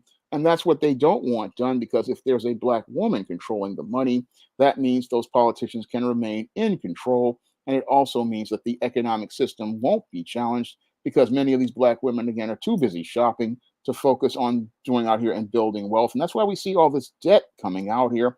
I talk about this in the Woman Crisis. I talk about all the debt that women create because they're consumers, and all the poverty that they're in, because a lot of these women, they may make six figures, they may own their own businesses, but these women are drowning in debt. Whereas if you had a man who was out here, he would not be in debt like these women are. He would not be drowning in consumer and business and student loan debt. I mean, when you give women money, what happens is that they spend lots of money. Yeah, they'll have a business on the books, but that business will be struggling with whole lots of debt and whole lots of other fiscal issues, and it will also possibly have some service issues as well. So this is all done by design, because again, the goal is to keep these companies profitable by building up lots of debt on the backs of these women. And again, this is something that many black women don't know about, because all they're thinking about is being empowered, not understanding the men who gave them power are doing this to foster a codependent relationship with them. And that codependent relationship is meant to keep them in debt and keep them in under economic oppression. Well, with that being said, I that's a mic drop. That's definitely a mic drop. Shawn, you are a scholar. At this time, if you've missed a live broadcast, no problem. You'll be able to listen to this on the archive page where you can listen on your leisure. Tune in to the Chris and Company radio show each and every Wednesday, 3 p.m. Eastern Time, 12 noon Pacific. Keep that high energy right here. We're going to do a last segment of Chris and Company, and then we're going to do an overtime segment. And so, with that, keep it here. Keep it locked. You're listening to the CCRS.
Available in paperback and e-readers, John Haynes, Taking Care of Business. The man who rules the world breaks in a brand new partner to help him take care of business in this action-packed, all-new John Haynes series adventure. Get John Haynes, Taking Care of Business at paperback and e-readers at online booksellers everywhere.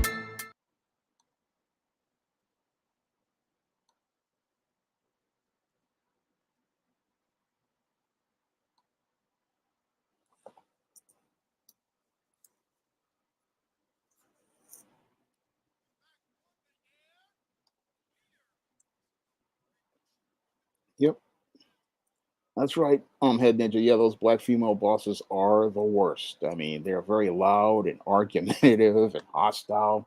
So it's not really a boss you want to deal with. So when I see them, I just get out of there as fast as I can.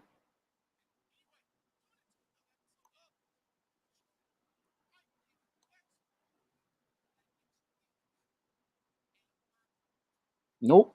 Nope. Head Ninja, not at all. They cannot work together without beefing, and there's a lot of jealousy because women naturally compete against each other. So whenever you have a female boss, you're just going to get chaos. I talked about that in several other videos. I talked about how working with a female boss is the worst thing you could ever deal with because it's just chaos all around.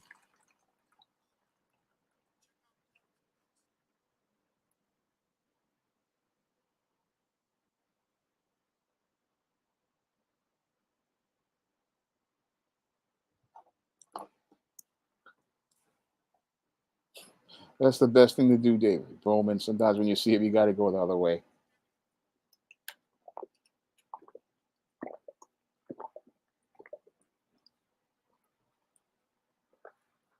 All right.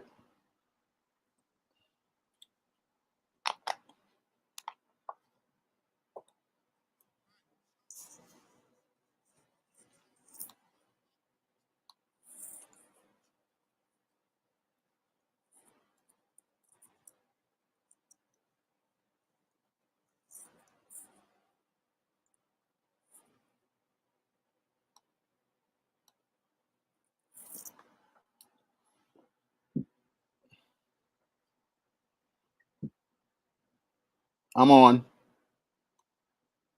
I'm ready, waiting for you. Is your mic on?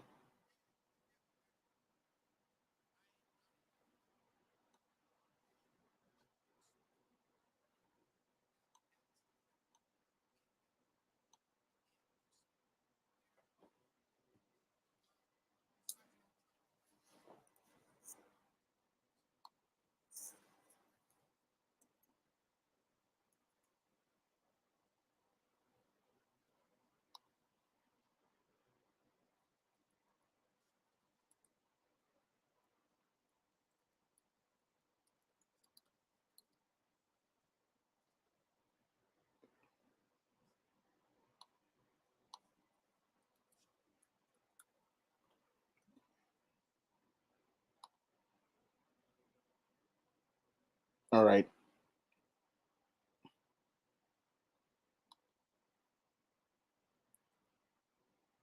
All right. Your mic is on. Okay. I'm just waiting to. No, they didn't kidnap him. I'm just. I guess we're having a. Just waiting for him to come back on, and then I think we might have a technical issue with StreamYard. I don't know. We'll see.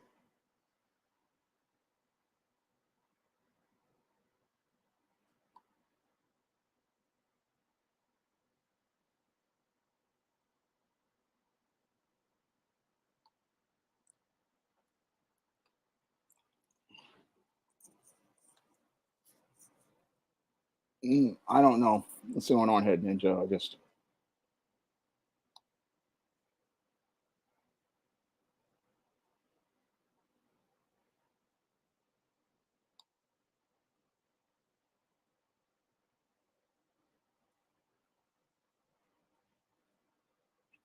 I'm talking. I'm talking. I'm live, but I just can't hear you.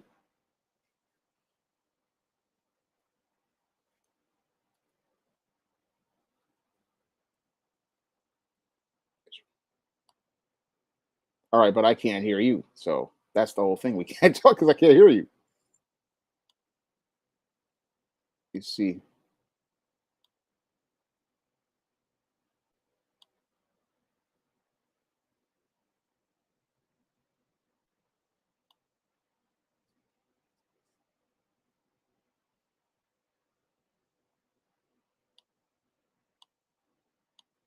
I can hear you, but I can't. I mean, I can't hear you. That's all the problem. I can't hear you. I'm talking, but I can't hear you. I guess there's a technical difficulty.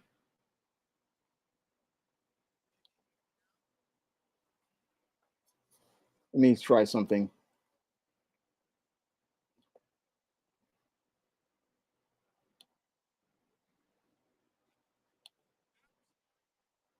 Okay, I can hear you now. I'm on your website now.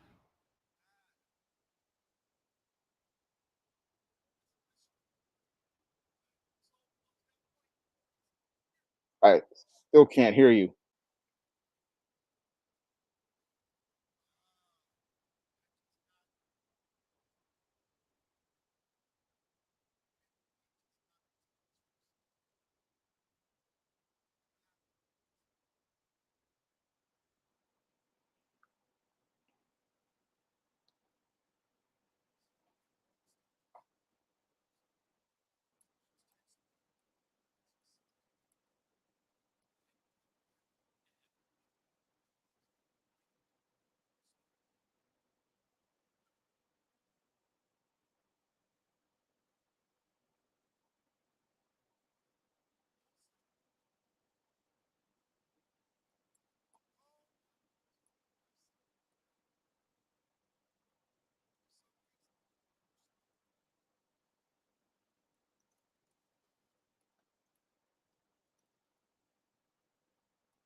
Okay, we got a technical difficulty. That's all there is. Technical difficulty. Maybe it can be fixed.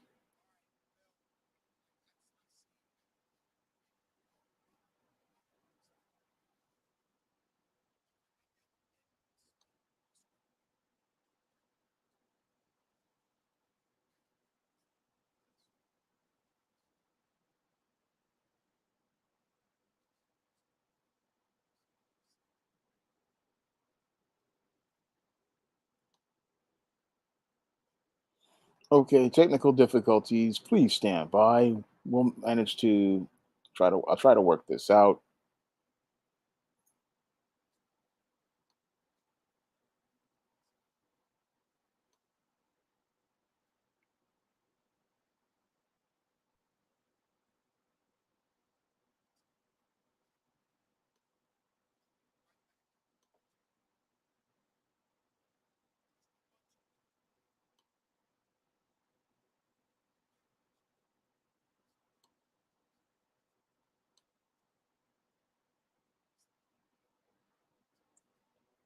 Okay, having a technical difficulty, but see what I can do.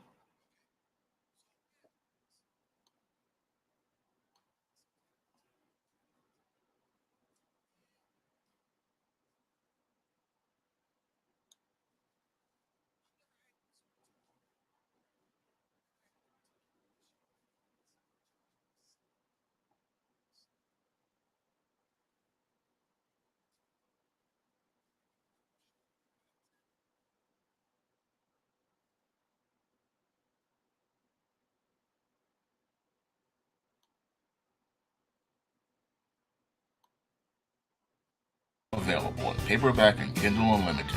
The Man Crisis. Learn why so many men are struggling to find their way in an increasingly gynocentric world in The Man Crisis. Get your copy of The Man Crisis in paperback and Kindle Unlimited today.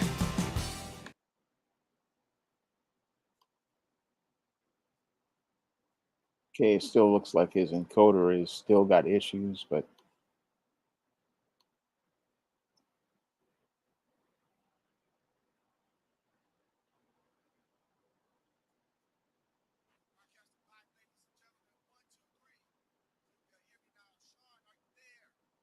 all right. Yeah, well, we'll see if it's fixed.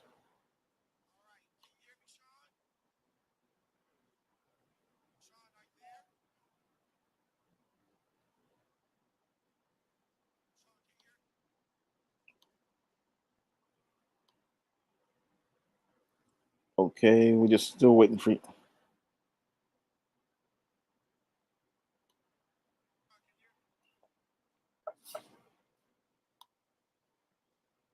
I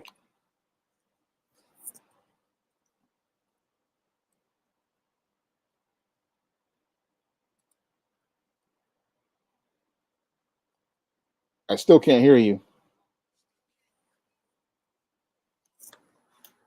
Please stand by.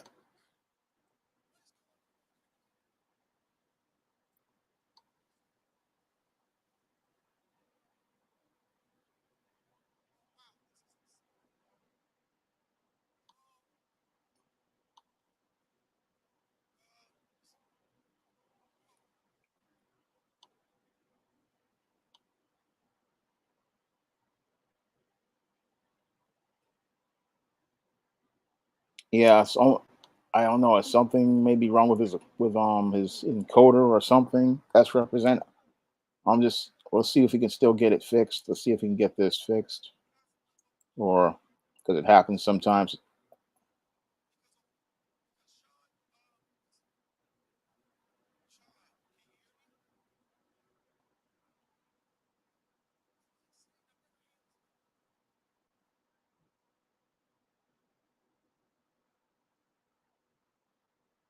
Still can't hear you. Maybe I'll have to give you another link and to come in. Maybe I'll give you another link. Yeah, that'll do it.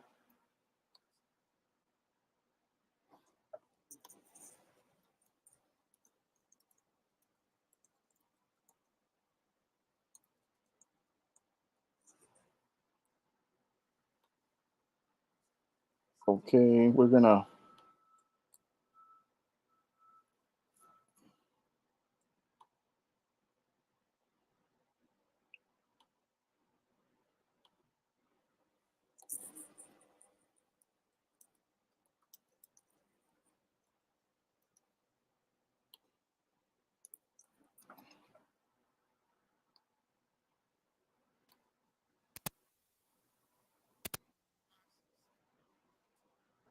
Okay, let's see.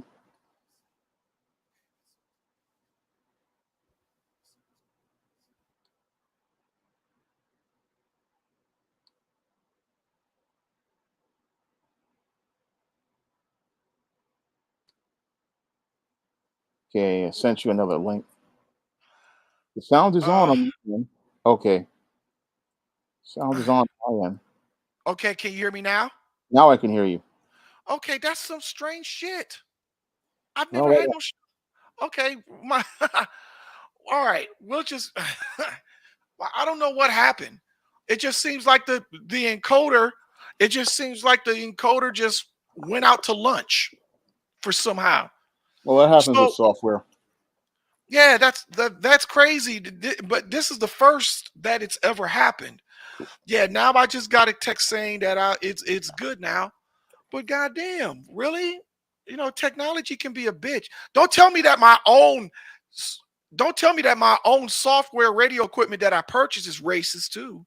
I I mean, don't really? Is think that it's is that what's going on here? Is my own equipment racist? Well, no, damn, it's just that Windows and Macintosh and all of them they're a bit of a challenge to work with. man.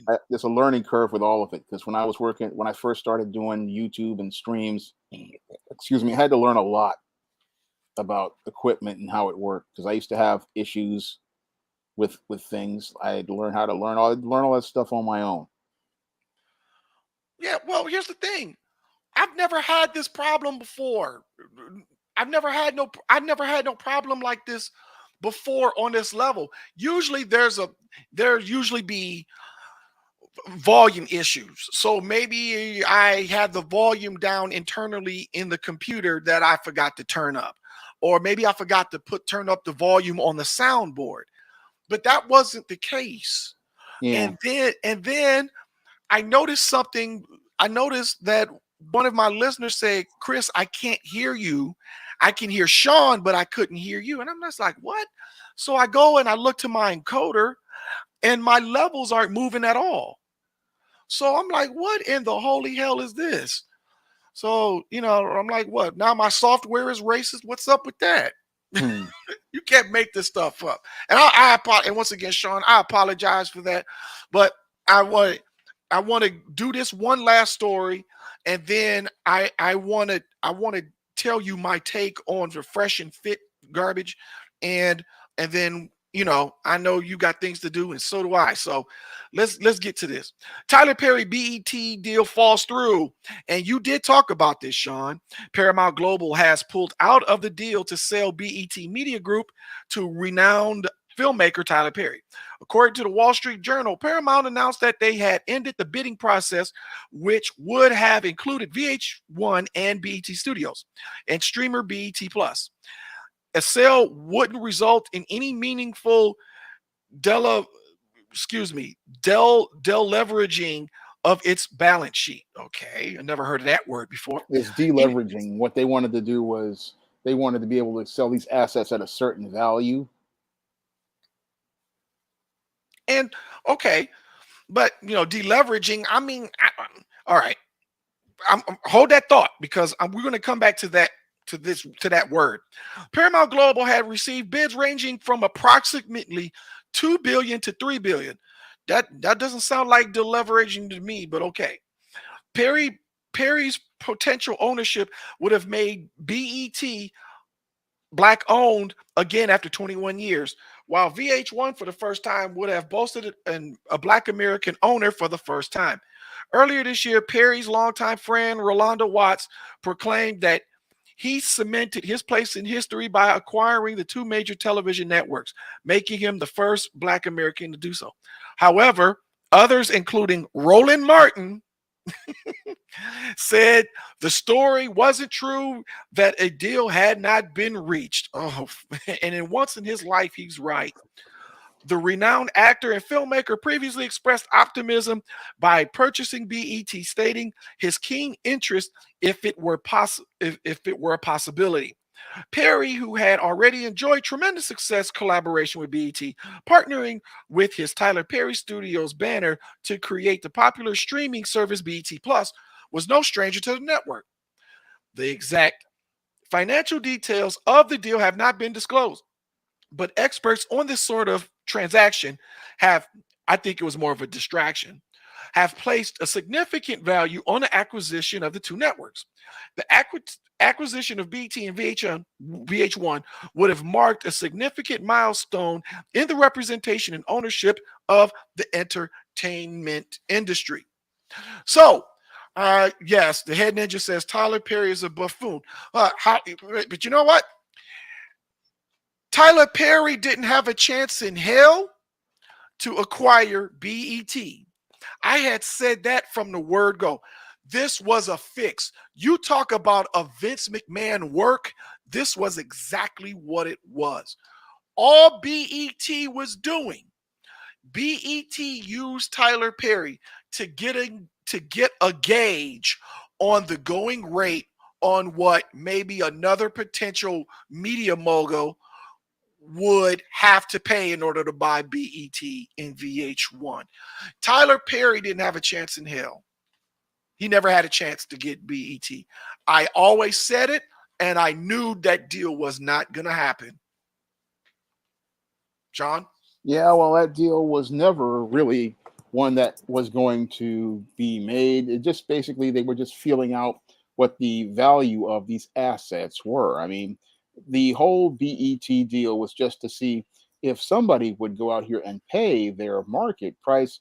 Now, Paramount Global knows that these assets are depreciating as we speak because television is no longer the gem that it was about 20 years ago. Now, 20 years ago, BET was worth $3 billion. But these days, I would say the rate actually is $1 billion. And the reason why I say it's $1 billion is because the audience has basically left television. If you read an article a while back, it said that TV's audience has dropped 50%, excuse me. And with the audience dropping 50%, cable networks are not worth what they used to be back in 2001, I believe, or 2000, when Bob Johnson sold BET to Viacom, which is the company that became Paramount Global. Now, what they were doing with Tyler Perry was basically pulling a crap test to see if what the actual value is, and they really never wanted to sell this network to a black man, even if that black man was a bootleg. They didn't want to sell it to a black man, but they wanted to gauge if there would be other buyers interested in buying this two networks. But nobody really wants to buy a TV network at this point who is a real serious player in media. And as somebody who studied the media for over 25 years, I can tell you that most of those guys out there, they're seeing the media as not really something they want to buy at this point because these networks are shedding audience with all of the people moving to YouTube. And the audience has been migrating to YouTube since 2009.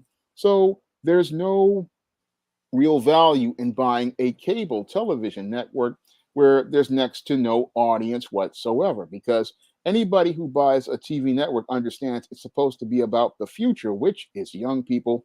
And young people get most of their media from YouTube and their smartphones and their tablets. So they're not looking to watch television anymore. So basically, what they wanted to do was think they could go out here and see what the value of this network was, but they saw that the value wasn't going to meet their market at price. And again, they're never going to get their market price because TV is a dying medium. And they're at the point where they're basically stuck with a dead weight asset. This asset of BET and VH1, these assets are depreciating in value because most of the people who watch TV have one foot on in the grave and one foot in a banana peel. And as related to marketing, most of the median age of a TV watcher is anywhere from 50 to 58 years old. So the audience for TV is basically on its way to becoming senior citizens and nearly on the road to being dead. So they're sitting there scared. I believe Paramount Plus is really not Paramount Plus, but Paramount Global is scared because they know they have a depreciating asset, but it just shows us how racist they are because they would rather let that asset go and fall in value rather than sell it to a black man. And that's what the real message is here. They would rather let that asset lose all of its value rather than see a black man own that asset because this is all about controlling the narratives of the media and controlling the narratives even if the asset loses all of its audience.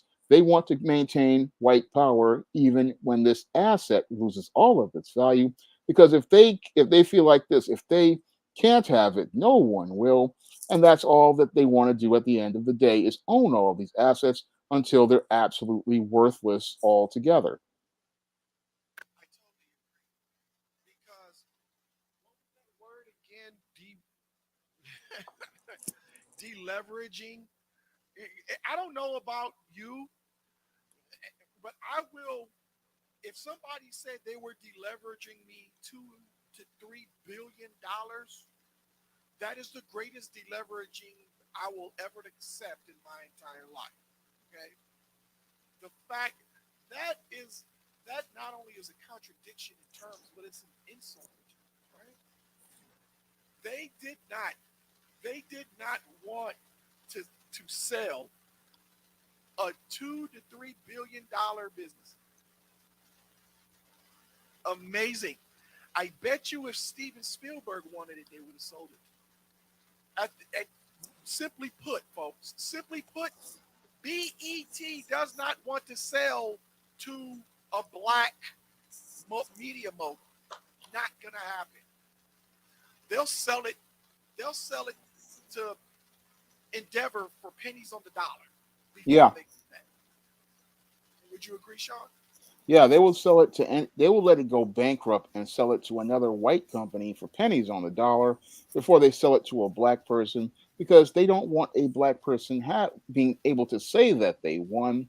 They don't want a black man to be able to say that he was able to finally beat the white supremacist system, and they want to be able to say that if we're going to go out here, we're going to be the ones who win at the end of the day, and they would rather sell it to some hillbillies for a penny rather than sell it to a black man for money. Because again, this is not only about white dollars, it's also about white power, and it's also about being able to control white money and being able to make sure that the money and the institutions stay in the hands of white supremacy.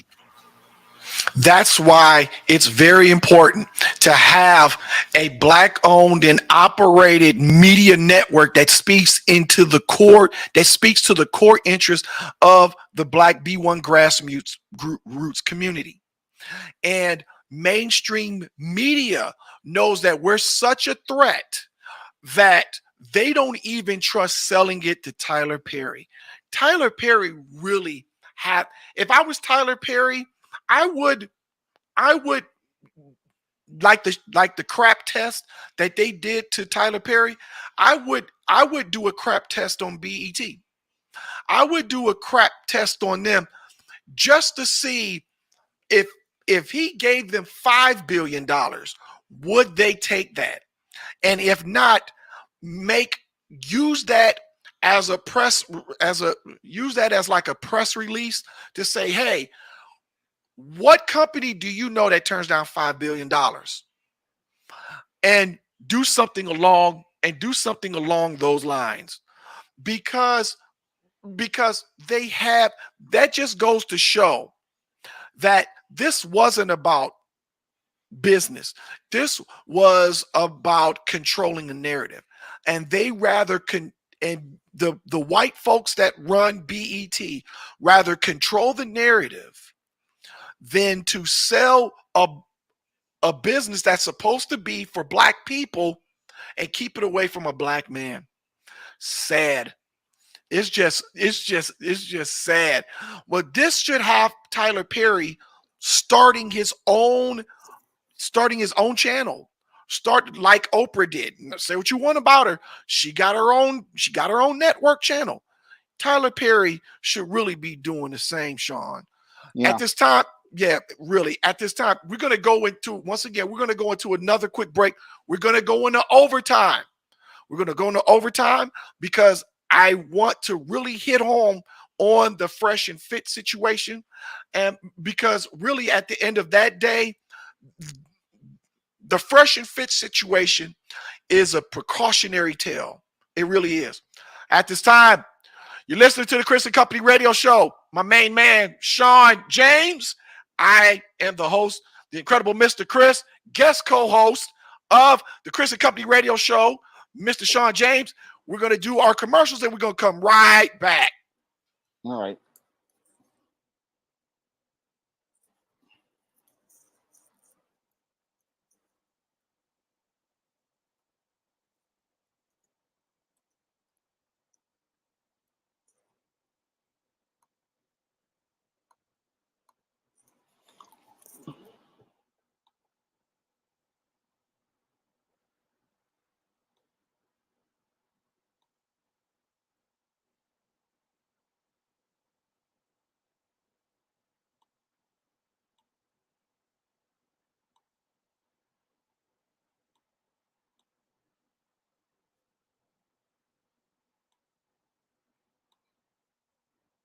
Available in paperback and Kindle.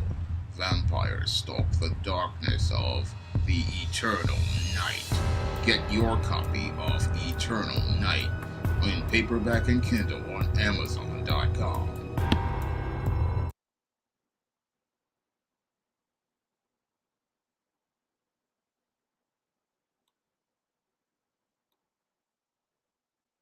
Available in paperback and e-readers. E-Steam Horror of the Hyena Woman. Hell's aspiring angel takes on a wicked werewolf in this action-packed all-new E-Steam series adventure. Get E-Steam Horror of the Hyena Woman in paperback and e-readers today.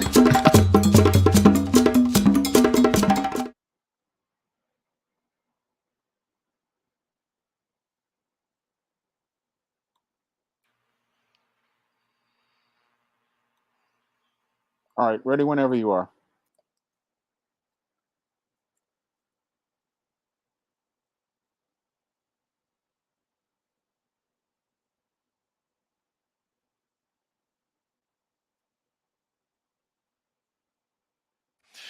Overtime here on the Chris and Company Radio Show. Special guest co-host Mr. Shawn James of SJS Direct.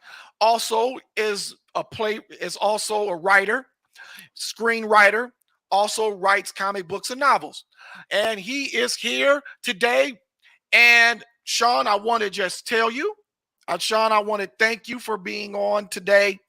You could have been doing a million things, but but you said you was going to be a guest co-host here on the CCRS, and I really appreciate that, sir.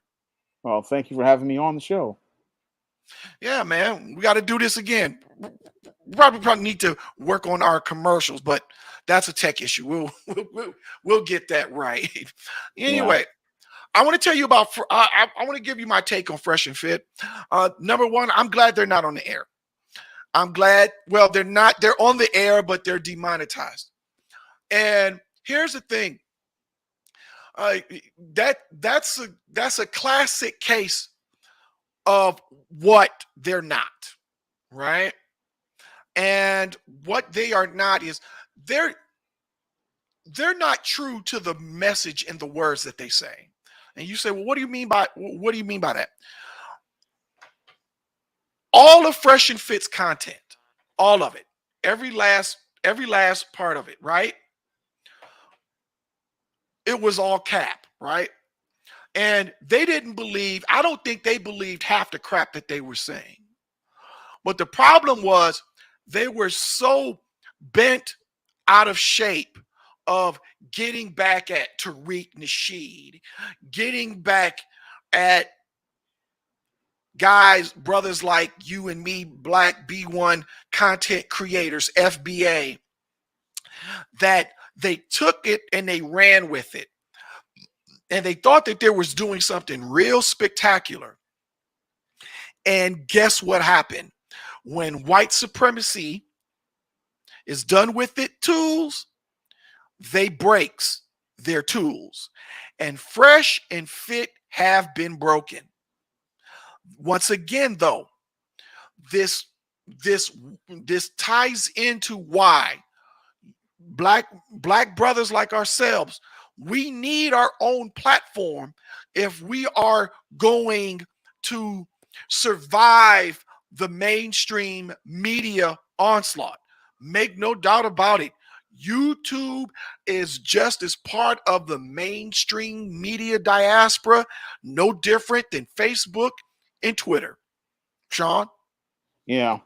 With the whole Fresh and Fit situation, it just shows that a bootlick is only going to get the reward of basically being broken at the end of the day.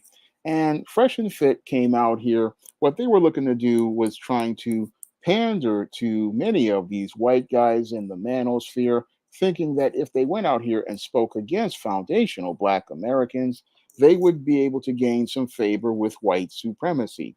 But white supremacy has had a bootlick population. Just it's saturated at this point, and right now they're doing what I call a bootlick purge. Now they did a bootlick purge back in 2012 when they got rid of guys like Roland Martin, and they got tired of them and wanted to get some new bootlicks. And what they're looking to do now is get rid of these old bootlicks like Fresh and Fit. And Fresh and Fit, basically, their shtick, basically, I guess the racists are tired of it at this point because they just have heard this over and over again. But the other thing that Fresh and Fit did that I saw that they did that basically that caused a lot of trouble was they was making a lot of noise. They were pushing boundaries and they were making a lot of noise that many of the white supremacists did not want to be made. They were out here inviting guys like Nick Fuentes on their platform. They were out here participating in minstrel skits. Now, the white supremacists, they want their black bootlicks to go out here and make some noise, but they want them not to be so blatant about it. So, Fresh and Fit, they just thought, oh, if we keep pushing the envelope, we'll be able to get more favor. This is the covert contract that they created.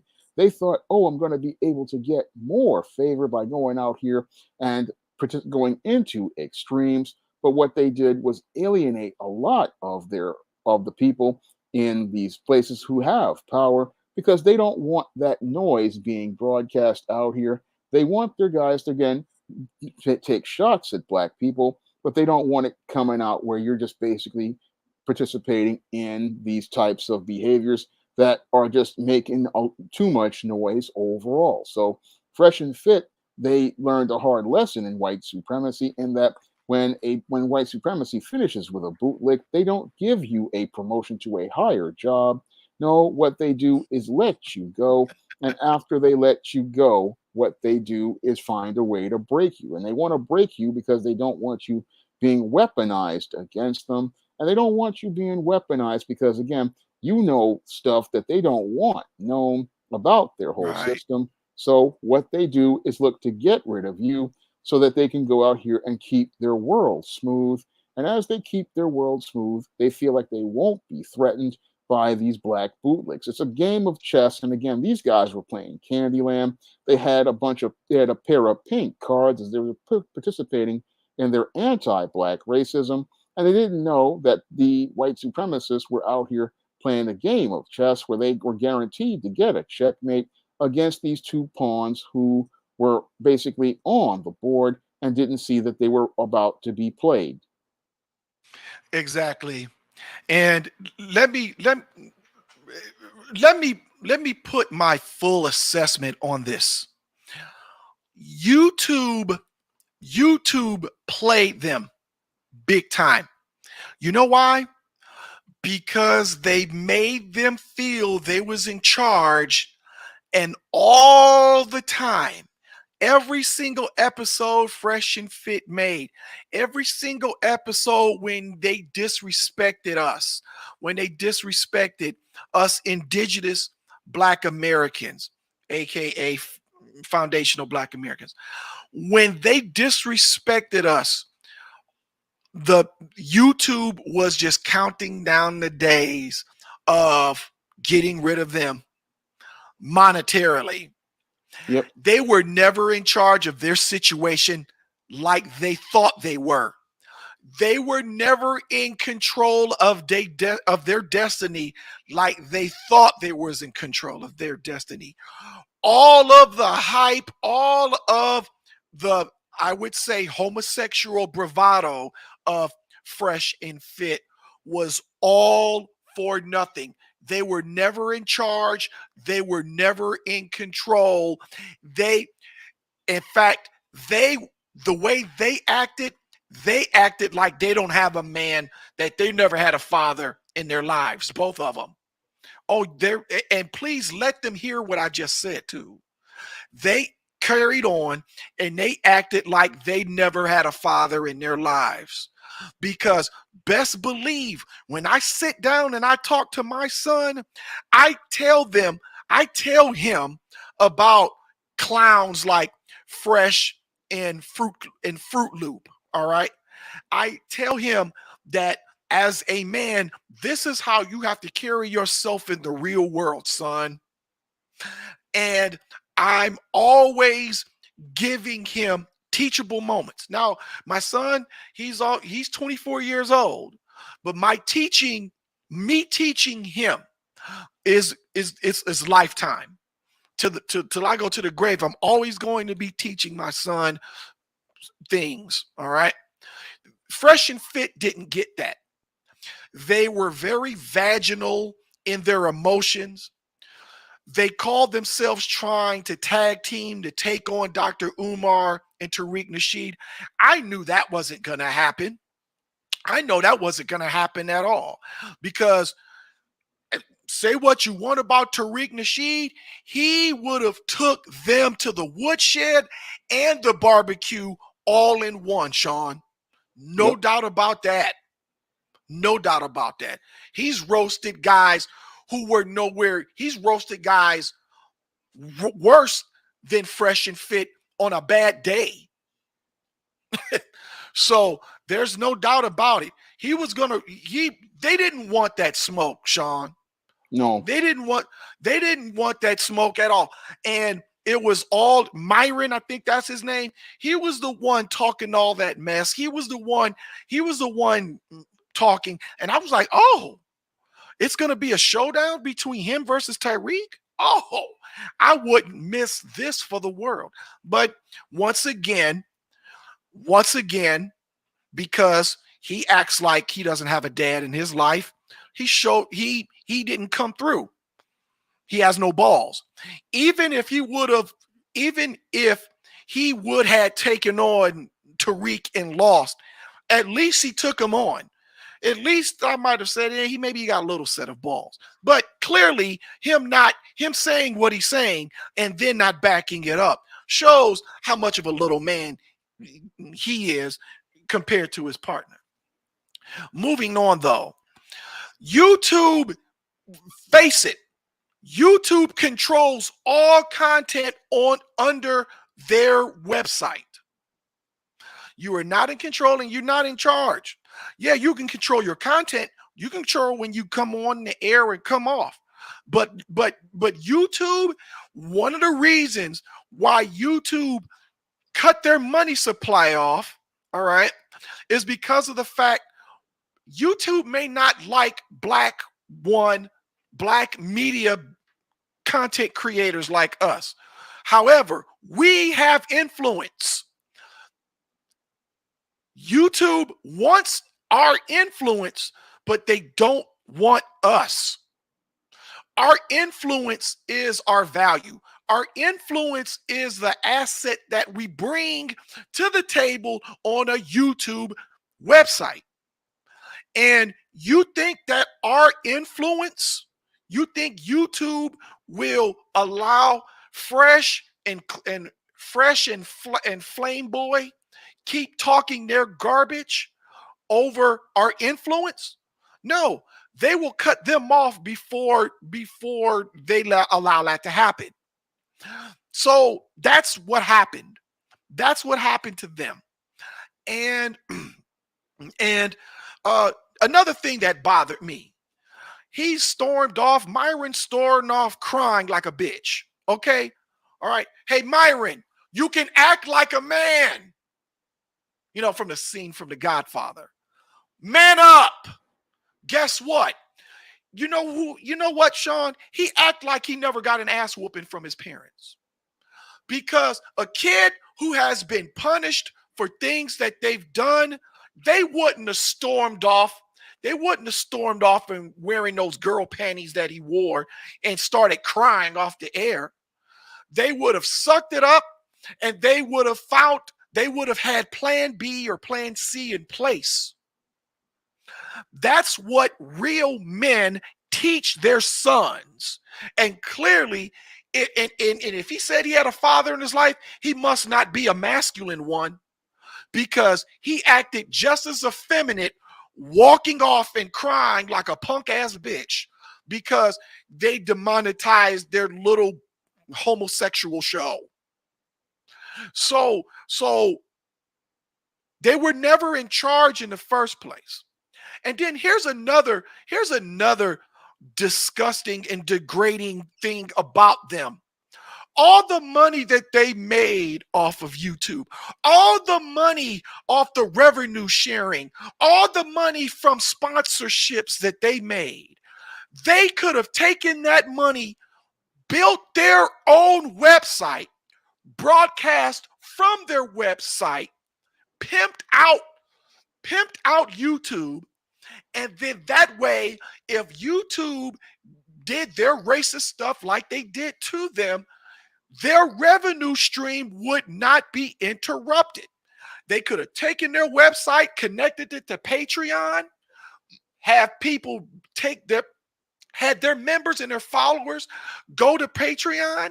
Now they've got a million, over a million subscribers, and yeah, they can still do shows, but they're not gonna get a dime from that now. But what did they do? They took their money, spent it on hoes, clothes, and cars. Three depreciating assets, especially hoes. And they did not even take the money and invest it back into their business. That is disgusting. And then talking about, and then have the nerve to talk about FBAs, call us the N word, and say that we don't know how to run businesses. Look at them, all that money that they made, and they didn't even put it back into their own business. You guys are sorry, pathetic excuses for men. This is this is why the masculinity is under a direct threat. If you are a man out here listening, if you are a black man out here listening to the sound of my voice, please and make sure that you install masculine traits, and why masculinity is needed and is a good thing for our young black men out here in today's society, because you got too many panty wearing punks like Myron and that other dude, and they wasted, all they did was wasted their time and resources.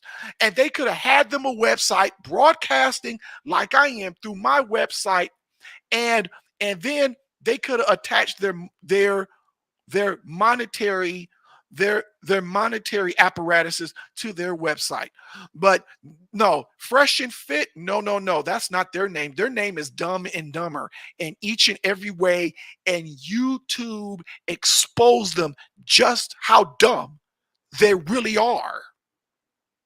I would have to agree with that because you have to be some kind of dumb to be making millions of dollars and not think about investing in your future. I mean, if I was making their kind of money, I would be thinking about building up my own website. I'd also be thinking about building up my own servers for printing and distributing my own books so I wouldn't be dependent on other platforms. I mean, you really want to divest yourself from these platforms so that you can have control over your media and the narratives of that media. But these guys, again, they thought they were going to be able to go on forever. But anybody who's a part of black media knows that you're on borrowed time when you're on somebody else's platform.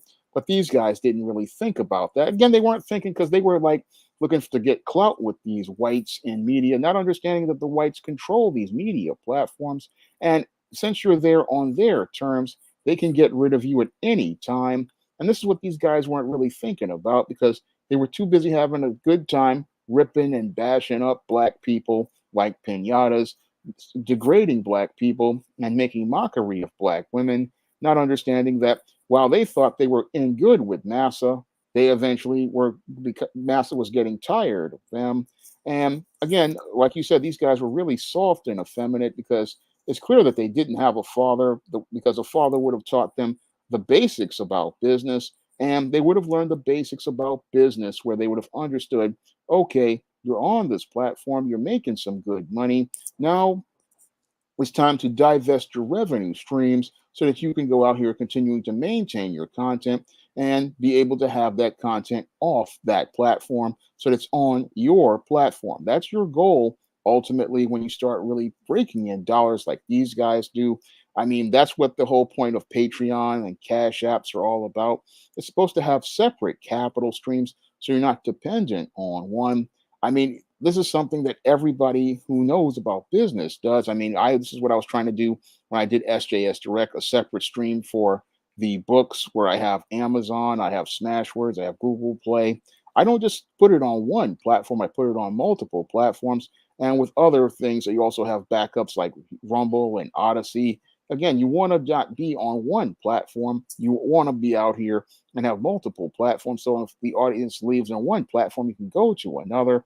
And you also want to make sure that you eventually start working towards your own website, laying out that capital and having a plan for further expansion, because you just can't depend on YouTube. But Fresh and Fit thought white people like them. And that's the great mistake that many of these tethers have, is that they think white people like them, not understanding like and respect are two different things. And yeah, people will like you for a minute, but if they don't respect you, what they'll do is play you when you're liking them, and then what'll happen is they'll get the last laugh because they never had any respect for you. Exactly. And exactly. And this is a precautionary tale. Once again, I'm gonna say this one more time. YouTube loves black influence. They like black content creators to bring their influence onto YouTube. YouTube benefits from it. All right. But they don't like the black content creators themselves. And because of that, black content, black content, excuse me, the black influence brings money. Shawn, Shawn Jay just sent you a donation. Oh, thank you for the super chat, Jay. I really appreciate it. Exactly. Now, YouTube just made money off of you, Shawn. Now, what if black content creators said, you know what? F YouTube, and I'm gonna go to my website and I'm gonna have take my following, I'm gonna take my following with me. YouTube is gonna get scared. So they had to punish Fresh and Fairy Dust Hmm. because they posed a direct threat to the influence that the black content creators bring to YouTube. They were never in charge of their situation in the first place. YouTube pimped them and played them and made them felt like they were a their own brand. But guess what? In order for you to have your own brand, Fresh and Fairy Dust, you have to have your own platform, fool. And that's exactly what happened to them. Don't sound like they're men to me because, like I said, had I be talking to my son, I bet you my son wouldn't be making no crackhead, retarded moves like they did. My son would move like the man I raised him up to be. And right now, Fresh and Fairy Dust, their fathers, I guarantee you right now, they're ashamed of those guys. Absolutely. Or not, because maybe they're just as much a fairy dust and non-masculine as you and I think they are anyway, Shawn. Yeah. At this time, thank you, Shawn. Thank you This for having was me on. awesome.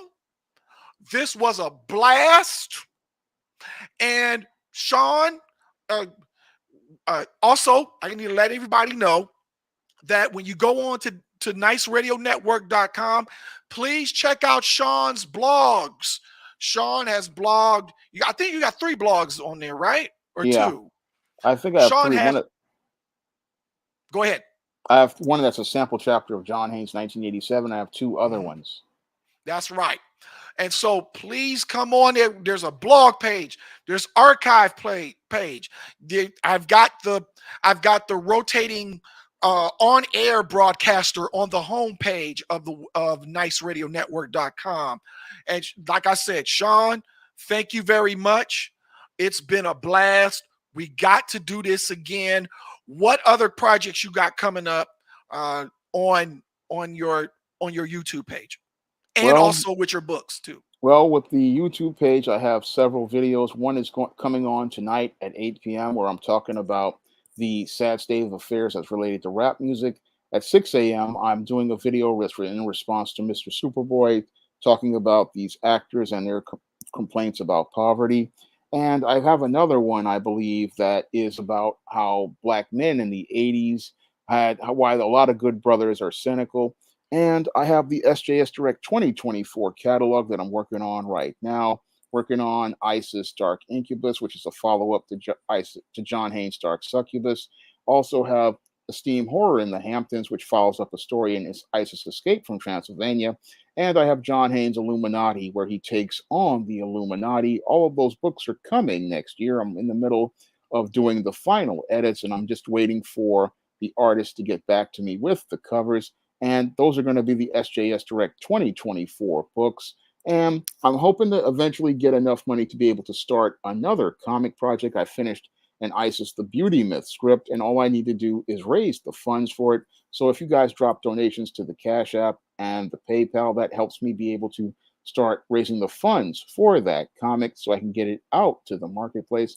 But I've got a lot of stuff on out here waiting to get ready to do. I also have more videos for the historical women in crisis series I've got to do research for. So there's going to be plenty of content coming and plenty of content out here for viewers and also for readers. And again, you guys can pick up the 2023 books of the SJS Direct imprint, John Haynes 1987 and John Haynes Godbreaker right now, along with the other 80 plus books on the SJS Direct imprint in paperback on Amazon.com and in digital format like Kindle on Amazon as well. You can also find those books at other online booksellers in paperback like Barnes and Noble and Walmart and Target. And you can also find all of my ebooks at other online digital booksellers like Smashwords, the iBookstore, and Google Play.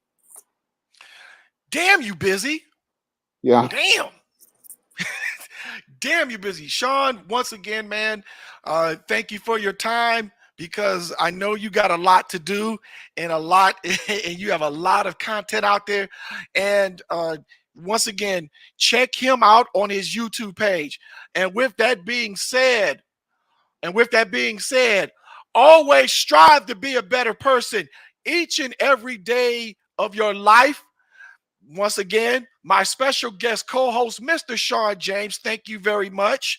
And always tune in and listen to the Chris and Company radio show right here on www.niceradionetwork.com. Have a great week, everybody.